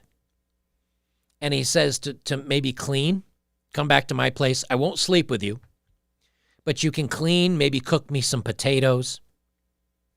Kind of like wifely duties. And she says, no, that's not for me. And he says, why not? And she says, let's not get into this. Нет, вот так вот. Вот, короче, она готова трахаться, сосать. Здоров. Nuts. I hit the back arrow. So basically what he turns the camera on him and he says, so she's ready to F or suck some strange smelly D. That's what he said so far. Вонючий хуй. Ну не готова убирать. But she's not ready to clean. А вы потом говорите, их судьба. And then you say fate has forced them to do this. Заставила. Что ты, сука, их снимаешь? This is what I'm talking about. This is what I'm talking about, guys. Okay? I'm going to mute this, and I'll let it play the rest of the way through, and I'll read what he's saying. But he's like, fate hasn't forced them. They stand out there out of need, and you don't need to do it. It's a way of life. It's a way of life. They aren't ready to work, and they don't want to. And I thought this was really interesting. Let me read these couple of super chats to make sure I don't miss them. Rother Ulfednar, I'm a constitutionalist 3%er. We'll get there, brother. LOL, you're a good man. Now, see, now smart ass. I'm writing this down. Rother. See, I'm going to write this down, and then you can't get me again. Now I'll just call you Rother Ulfer. Mess with me. I'll take notes. I'll take notes, buddy. Don't make me write your crap down. Or I could just pretend not to be able to pronounce it to make you have to keep messaging me for $5 a pop. I don't want to do that to you, though. Yeah, so here we've got, I don't know if this is a Czechoslovakian or Russian or Ukrainian. I don't know which Baltic or Eastern Europe language he's speaking. But he pulls up to a worker of the night. He says, hey, I'll pay you for a couple hours. You don't even have to sleep with me. Basically, all I want you to do is clean my place up and cook me some potatoes. And her answer is like, no, I don't get into that. And this guy's right. He's like, hey, man, you say that we're the bad people, that we're putting them in this position. But the truth is, it's kind of easier for them to lay there and get some strange D for 5, 10, 15 minutes than it is for them to actually do honest work. I thought this was really interesting. I guess I never really looked at it that way, but he got it straight from the, quote, horse's mouth. Whereas my mind says, I'm not going to say you saved my life, but you did help me deal with anxiety that was caused by my divorce. Thanks for being there for us men. Yeah, man, my legit pleasure.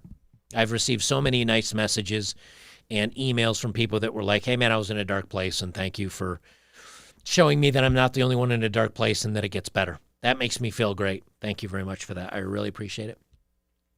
Mark Jones says, $10. I recently saw this, and I'd like your opinion and those of the Brotherhood. Satan cannot create or destroy. Only God can do that. The best that Satan can do is pervert God's creation. That's an interesting take.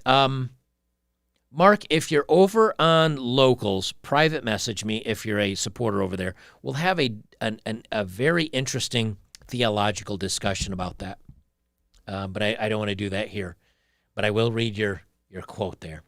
So here you've got basically women that are like, it's easier for me to lay down and make $200-300 by getting my back blown out for 5-10 minutes than it is for me to do legit work for a couple of days at a real-time job. And again, you're right. I mean, it is definitely easier. I'm not going to hate on them for it. It is their choice. But to say that it's us that's doing it to them, I think that's crap. Okay, here's a video that was shared. This was a video that was shared over on Locals, and I wanted to talk about this for a minute. This is what I was talking about with the cities going to absolute hell. So now they've done this in various parts of New York City, and they're getting rid of the criminality of crime. I mean, that's basically the best way to put it. You can now shoplift in many areas, up to $950 in California, whether that's Seattle. Now, I don't know if it's through all of them, but similar laws are being either enacted or looked at, which is you can steal up to $950, and it's considered a misdemeanor, $950 worth of stuff. That means you could walk into a store, steal a PlayStation 5 and 3 games, and walk out, and it's considered a misdemeanor, and the cops won't even show up. Now, even if you're a law-abiding citizen, that maybe is a little tight on his bills, but would normally buy things, you'd never steal something. Well, if they start doing this with the laws and you're a little tight on money, you might decide, you know what, I'm just going to steal something. No one's getting stopped for this. No one's getting in trouble for this. I mean, if there's a stop sign, you're supposed to stop, but as you pull up to the stop sign and you glance around, there's not another car within 100 miles, you're not going to come down to a full stop, lock your wheel axles, and then proceed. You're going to do a rolling stop at 10 miles an hour. Is it illegal? Yes, but everybody else does it. There's no cop there to stop you. I do that. I'm guilty of that. Well, look at this old dude here, old boy. He's not really old. I just mean old boy. Comes into a store. They're just loading up bags and walking out, and people are like, thanks for shopping at Walmart. Have a nice day.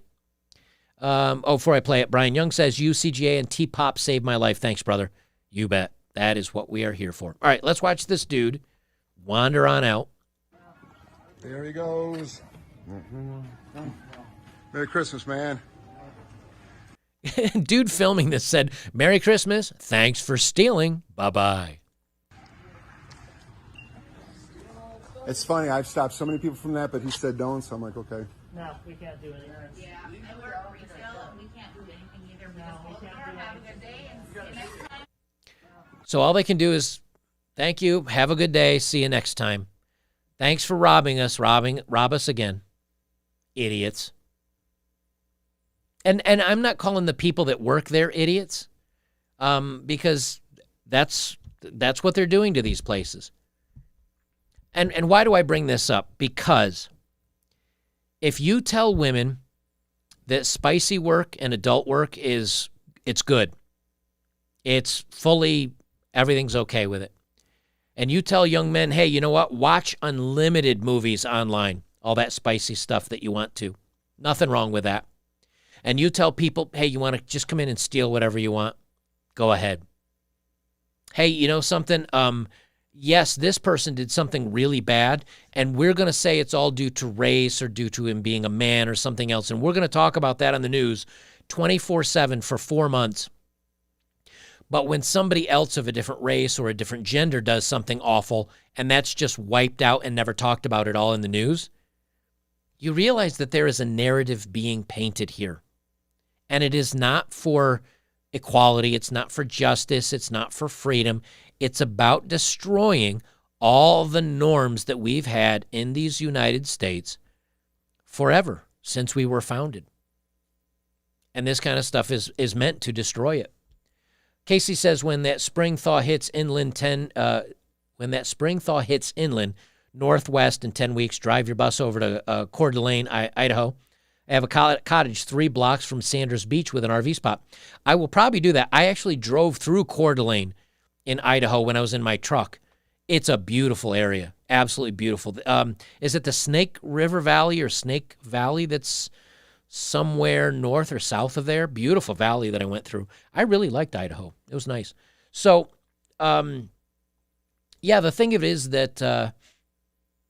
Ahmed Lewis, thank you, Joker, for everything you do. You put me on to Coach Greg Adams, and he took me to Fresh and Fit. I watch all of you guys now. May your dad rest in peace. Thank you very much. I appreciate that. When you do this with society, when you tear down society the way that you are, it's for a reason. They're trying to get rid of everything that we've held in high esteem forever. They're forcing a change in this country. And, I don't know what the end result of this is going to be, but I think because of this, I think it's going to be, it's going to segregate the states a little bit more, where I think the New Yorks and the Californians are going to become more left-leaning, and the Seattles and the Portlands. And I think the more right-leaning conservative, like Florida, like Texas, I think it's going to be like oil and water. And no matter how much you shake that oil and water, when you leave it to rest for a couple minutes, it's going to separate. I think that's what they're pushing here. Why other than the New World Order stuff. All right, here's another one. Here's another one that I just have 2 words for you. Transphobic baby. I've talked about the transphobic baby at work before. I went in a room with him today, and I had my wig on, which I took off now because it's like 9 o'clock at night. He didn't cry. And he was like babbling at me. And I had to look at him and like, do you like me now because we've had a moment, or do you like me now because I have long hair and look more feminine, because then you're more transphobic? And then he started to cry, so that was my answer.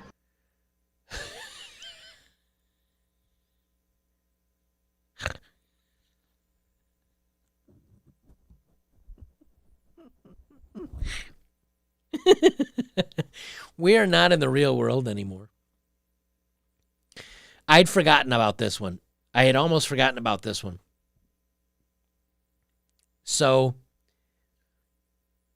I don't know if this is, I don't know. This person walked in a room with a baby and had a wig on, and the baby was smiling and sweet.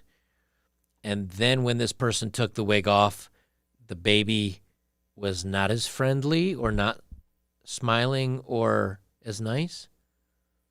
And then this person put the wig back on again, and the baby reacted differently. So therefore, the baby is transphobic.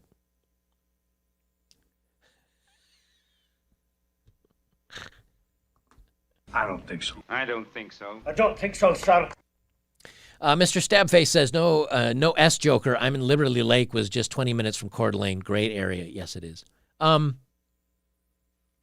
Okay, so this person thinks that babies are transphobic because they reacted differently with it. And this is why, I talk a lot about, like, look, you must enjoy this timeline. You have to enjoy this timeline. If you don't find the humor and the ridiculousness and the craziness out of this, I kid you not, you will go insane. This time we are sure she's a woman, right? Like I don't even know. I don't know what this person's even talking about. But you have to realize that there are some people that are all in on this, and then there's the rest of humankind. And if you're not willing to talk about it, if you're not willing to point out its absurdity, then you're just as bad as everybody else that's putting up with it. And we're either going to move into a society where people like this are made fun of, or people like this are ignored, or this is the new normal. Like, you don't have any choices. Chad Glamuzina says, so much of this insanity is going on now, it seems. Yes, this is the new normal that they're trying to push. And Kiharis332 says, Marxism wants us all to be equal in squalor, no hierarchy. Yeah, well, no kidding. But see, the way that they need to get us all to the same place is they have to break down the family, they have to break down religions, they have to break down societal norms to get everybody to where they'll all drink the Kool-Aid. That's where they're going with this. Okay. Guys, one of the reasons why I like these, by the way, these particular TikToks, these aren't the craziest ones, but they are the ones that show you how, like, screwed up people are. Now, this is a young person. This is just I've hit a rich vein of missing links. These people are all missing links as far as I'm concerned. But this is someone going on TikTok and educating other people on what it is and is not acceptable when communicating with apparently the mentally challenged. Darren Fulmer says, Idaho does not exist, but if you're driving between Montana and Utah, things can be really good. Yes, please do not ever move to Idaho, says every Idaho person. We do not exist. Go away. All right, I'm just going to play this next one, and I'll just play this next one. Meh. What the fuck was that? Why did you just make that noise? That was so weird.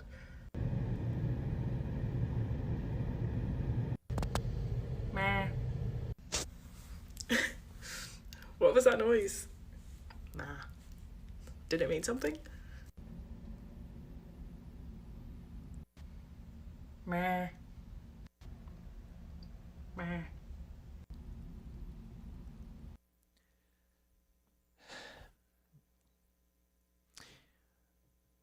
If somebody ever comes up to you and just goes, meh,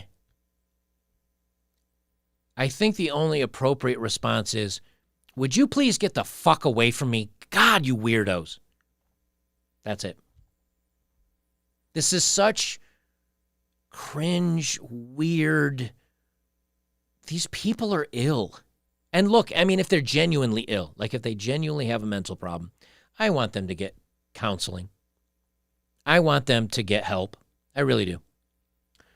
Brian Young says, if Joker should do more streams, press 1 and likes up.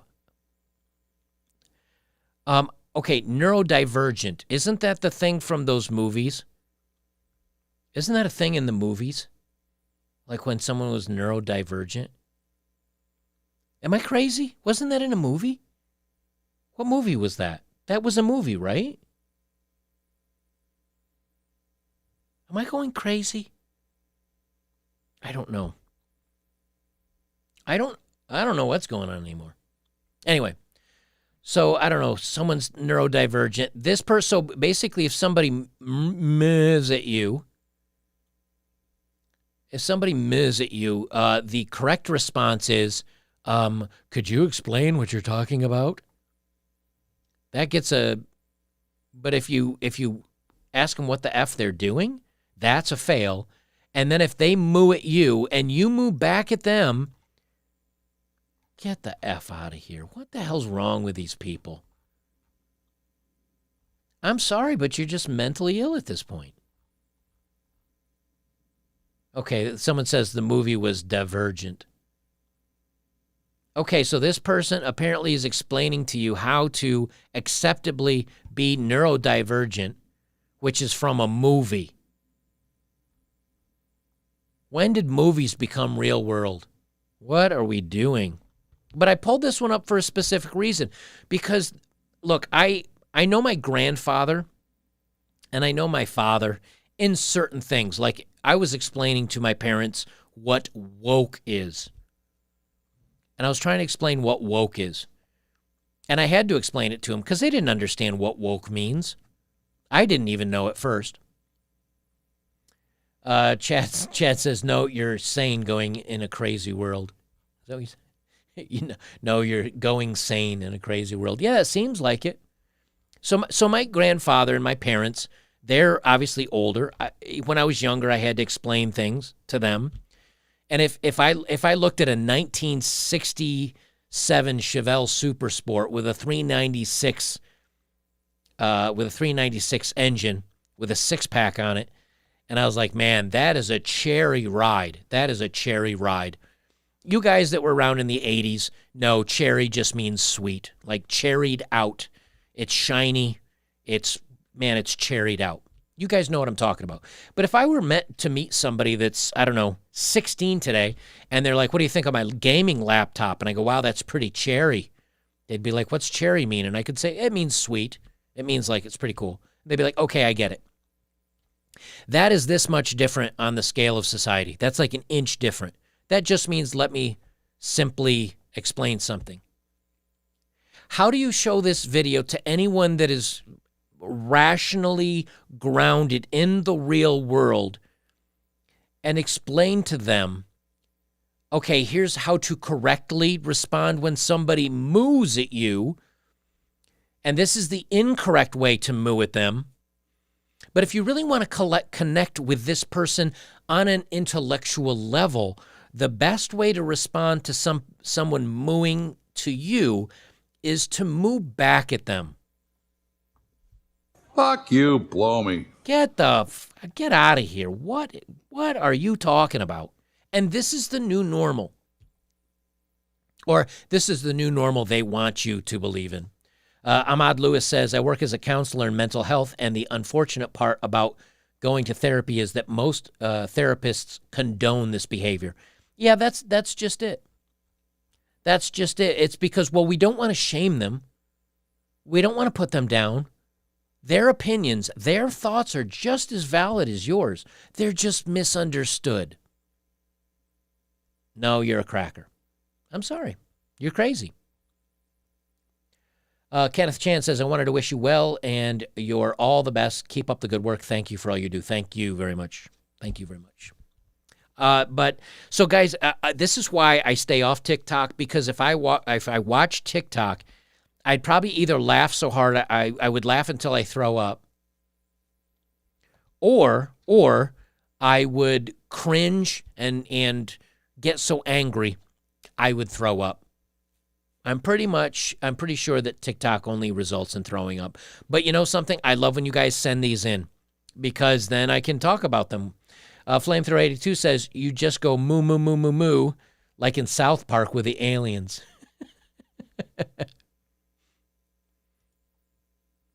This is from Bounding into Comics. Said it before, I'll say it again. Everything woke turns to shit. This is from Bounding into Comics. From 8 hours ago. The game, Death by Daylight, removes the ability for the Texas Chainsaw Massacre's Leatherface to wear the victims' faces following complaints of blackface harassment. Now, let me try to make sense of those of you that don't know who Leatherface is. It's from so I think it was what year was it, guys? 1978, maybe? 1976? Anyway, there was the Texas Chainsaw Massacre, a great movie, very creepy, weird movie. But the bad guy in the movie would end somebody. He'd end somebody, and then he'd cut off their face, and then he'd wear it like a mask. Well, because they're being so they're stunning and brave, lots of diversity. Now they're going to have minorities and other people of color in these games. But if the bad guy catches one of these minorities and does his usual move of cutting off someone's face and popping it on theirs, now they're saying that this is blackface. I mean, technically, I suppose it is, but it's really not. It's really so they've removed an ability from the game, probably because 13 wokies on Twitter freaked out over this. And also in the latest Friday the 13th movie, I forget what the name was, like Friday the 13th, the most recent one, where Jamie Lee Curtis looks like she's 200 years old in it.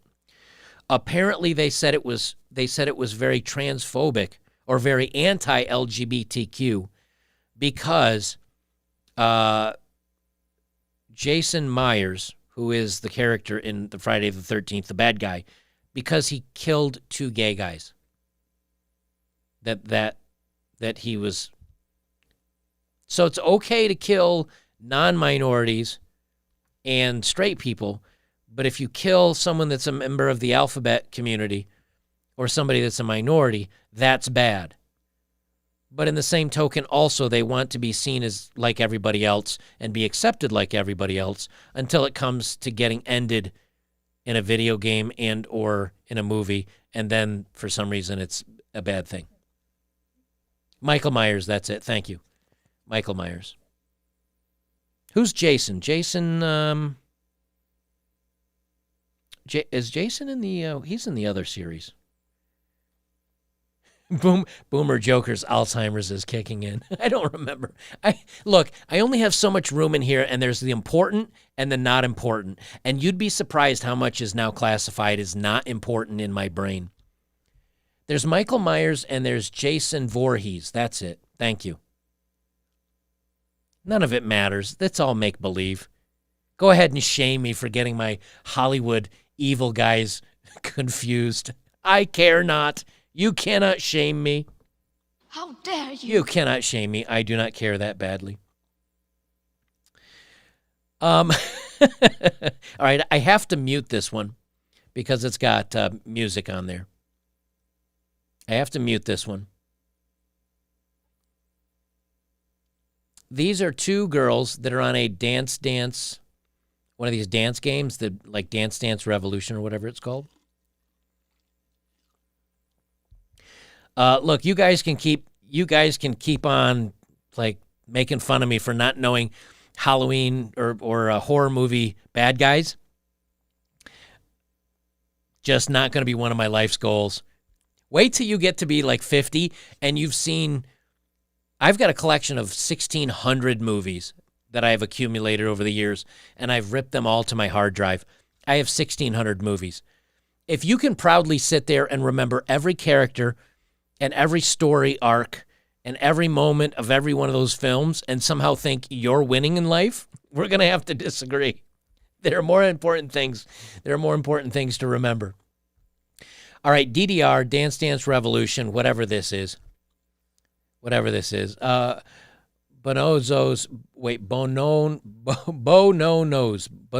2 says, hey, Joker, what if you were a face for TV and a voice for radio? I'm not that pretty. I can tell you that right now. Sonic Maestro says, thank you, Joker, for your content. It helped me with post-divorce with a traditional woman with good morals but bad mental health. Yeah, that's a lot of them now. Sorry for your loss, too. You know what's funny? Not only there's bad mental health and good morals, like you were saying, a lot of them now have bad mental health and bad morals. So it's only gonna get worse out there. So thank you for that.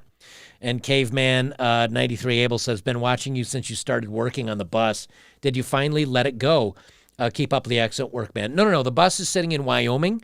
I had some transmission problem. The oil was leaking. It was running down the bottom of the engine and blowing up into the transmission sensor, which was locking it in fourth gear. And I tried to have it repaired twice, and neither idiot mechanic could manage it correctly. So since fuel was skyrocketing and I was tired of only being able to go 50 miles an hour down the highway, I said, I'm going to park it for the winter. I'm going to finish my traveling for the summer. I'll settle and go skiing and enjoy the wintertime, and then I'll get back to the bus. The bus still exists. It's just tucked into storage. All right, guys, so this is Dance Dance, DDR, whatever they call these dancing games. And I want you to pay attention and tell me if you notice anything about this. So pay attention. Watch closely. Now, again, I can't play the music because there's dance music. But right when she does the split move...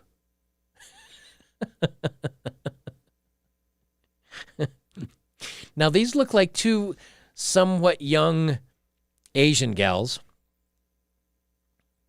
And I'll tell you now, it's not that she had to go use the bathroom.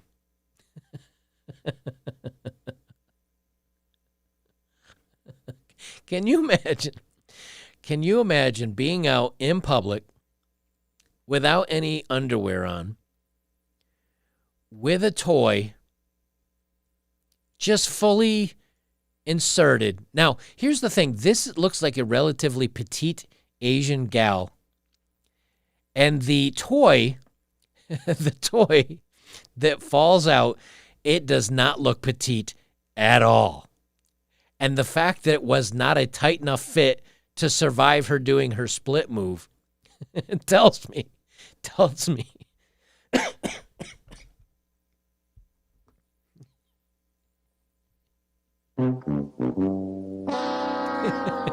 It tells me it's not even tight enough to hold her toy in. Let me play this again just so you can see it.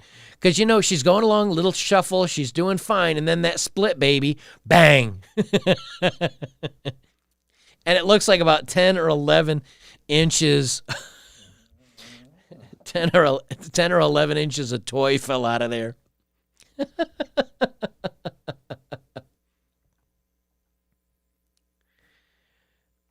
And here's the thing.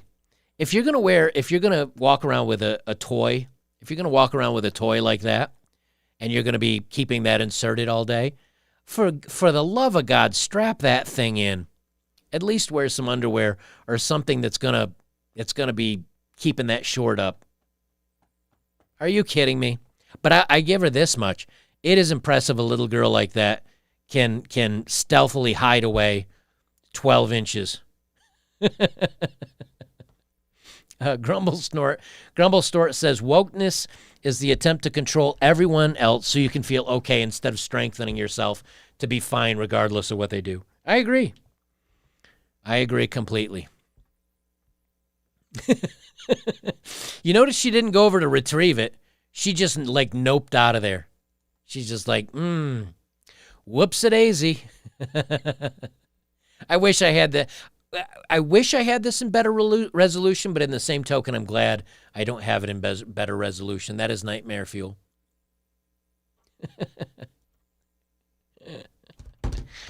Oh, my Lord, gentlemen. Where are we? Where are we? This is the new world. This is the new world. But you know something? I'm gonna do these every once in a while. We'll have some fun with it. We'll have some laughs. I will save these. If you ever miss one of these live streams, I'll save them if you ever want to watch them a little bit later. Okay, I'm not recording this, so I'm not sure how long we've been streaming. A couple hours at least here. So we'll wrap it up with a dating profile of the day. I've got a pup here that I think is asking me for a little snack and wanting to go out for a walk. So we'll wrap this up with a dating profile of the day.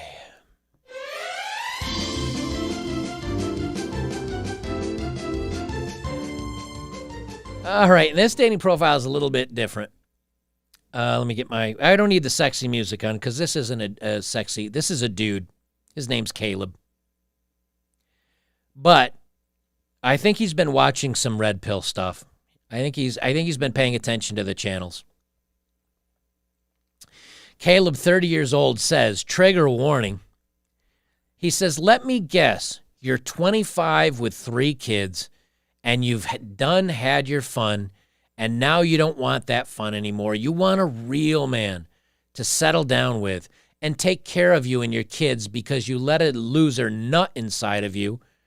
And he has the eye roll emoji. Okay. He says, I'm 6 foot even. I have my own house, 2 vehicles, and I make over $75,000 a year. What do you bring to the table? If the answer is someone else's kids, then go kick rocks. No man will ever want you. Stop saying you're thick, you're obese. Also, you're not a dog mom, you're a pet owner. Caleb is kind of based. And let's face it, I think a lot of guys are starting to feel this way about dating apps. Now, if you go out there and swipe, you'll see a lot of normal girls on there, but the odds that they swipe on you, a normal guy, are next to nil. They're all looking for the rock star. But you know something? If Caleb just put this out there, he knows he's not going to get any matches. He probably didn't have any luck on Tinder at all. And he just said, you know something? Instead of noping out of this account, instead of getting angry about it, this is my FU. I'm just going to put this out there. And that way these women can swipe on it. And they'll all swipe left. I'm sure eventually he'll probably get his account removed. But you know something? This is based. This is how you need to start responding to this stuff. We're not going to be able to leave it up to the women to be the responsible ones. And I'm not saying that all women are irresponsible. I'm not saying that. I'm just going to say if you guys remember, weak men make bad times. Bad times create strong men. Strong men create good times. Good times create weak men. Do you know what you hear in that loop?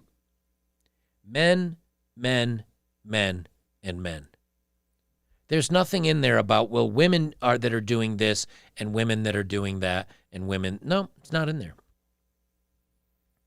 We're right now in very much a weak men create bad times. And whether it's weak men that are simping out to these thirsty OnlyFans girls and giving them money, whether it's weak men going out and spending their money on this stuff, whether it's weak men promoting all this craziness, whether it's weak men and or women with all this stuff, because half the time I don't even know if they're men and or women. There's good men, but there's a lot of weak men out there. And there's a lot of, there's weak men that'll be standing around cheering this on. And they'd still be like, oh yeah, I'd bone the dog girl, the puppy girl that's barking like a puppy there in the purple. Well, she's not too overweight and she's okay looking, even though with a blue hair. I'd do her. Do you think that betters society in any way, shape, or form, that there's a bunch of dudes that will still take this girl out and bang her?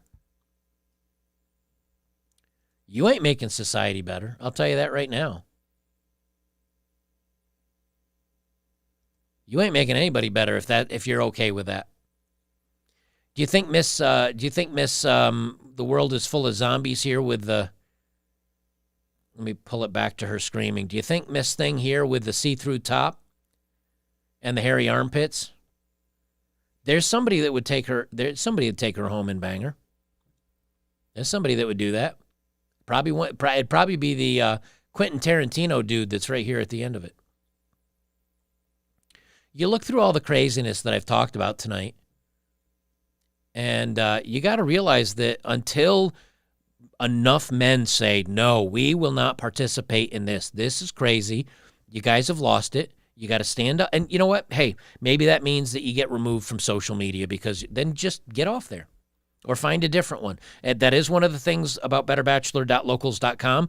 Everybody that's over there, they talk politics, they talk the jab, they talk mandates, they talk all the stuff they do and don't like, and we have real arguments, real discussions, a real forum over there, and that's why I love it over there, because you can't talk about this stuff on Twitter. When the YouTube scrub algorithm goes through, if I say one keyword too many times, or if I say, for me, it's only biology exists and I don't find this stunning and brave, that's it. That may just get yeeted off, and then you get a strike. If that's the society that we participate in, it's going to be bad. Zerank says there's nothing about women mentioned in that saying, because the fact strong and weak men alike do for women is conveniently ignored. I don't know why. There's nothing about women mentioned in that saying, because the fact strong and weak men alike do for women is conveniently ignored. Yeah, I think, well, I mean, what would a society of strong women give us? It gives us exactly what we have today. The idea of strong women. Okay, women, you take charge. How's this working out for us so far? It's not working. This is what you get when you get strong women. Barking and weirdos and craziness. It's going to take strong men to stand up, because if men said no to this, if men stop clicking on this crap, if men stop paying for this crap, if men stop taking women like this out, if men stop sleeping with this women, if men said, that's it, we're done, then yeah, all the women can sleep with each other all they want. That's great. Society ends. No more kids. A self-correcting problem.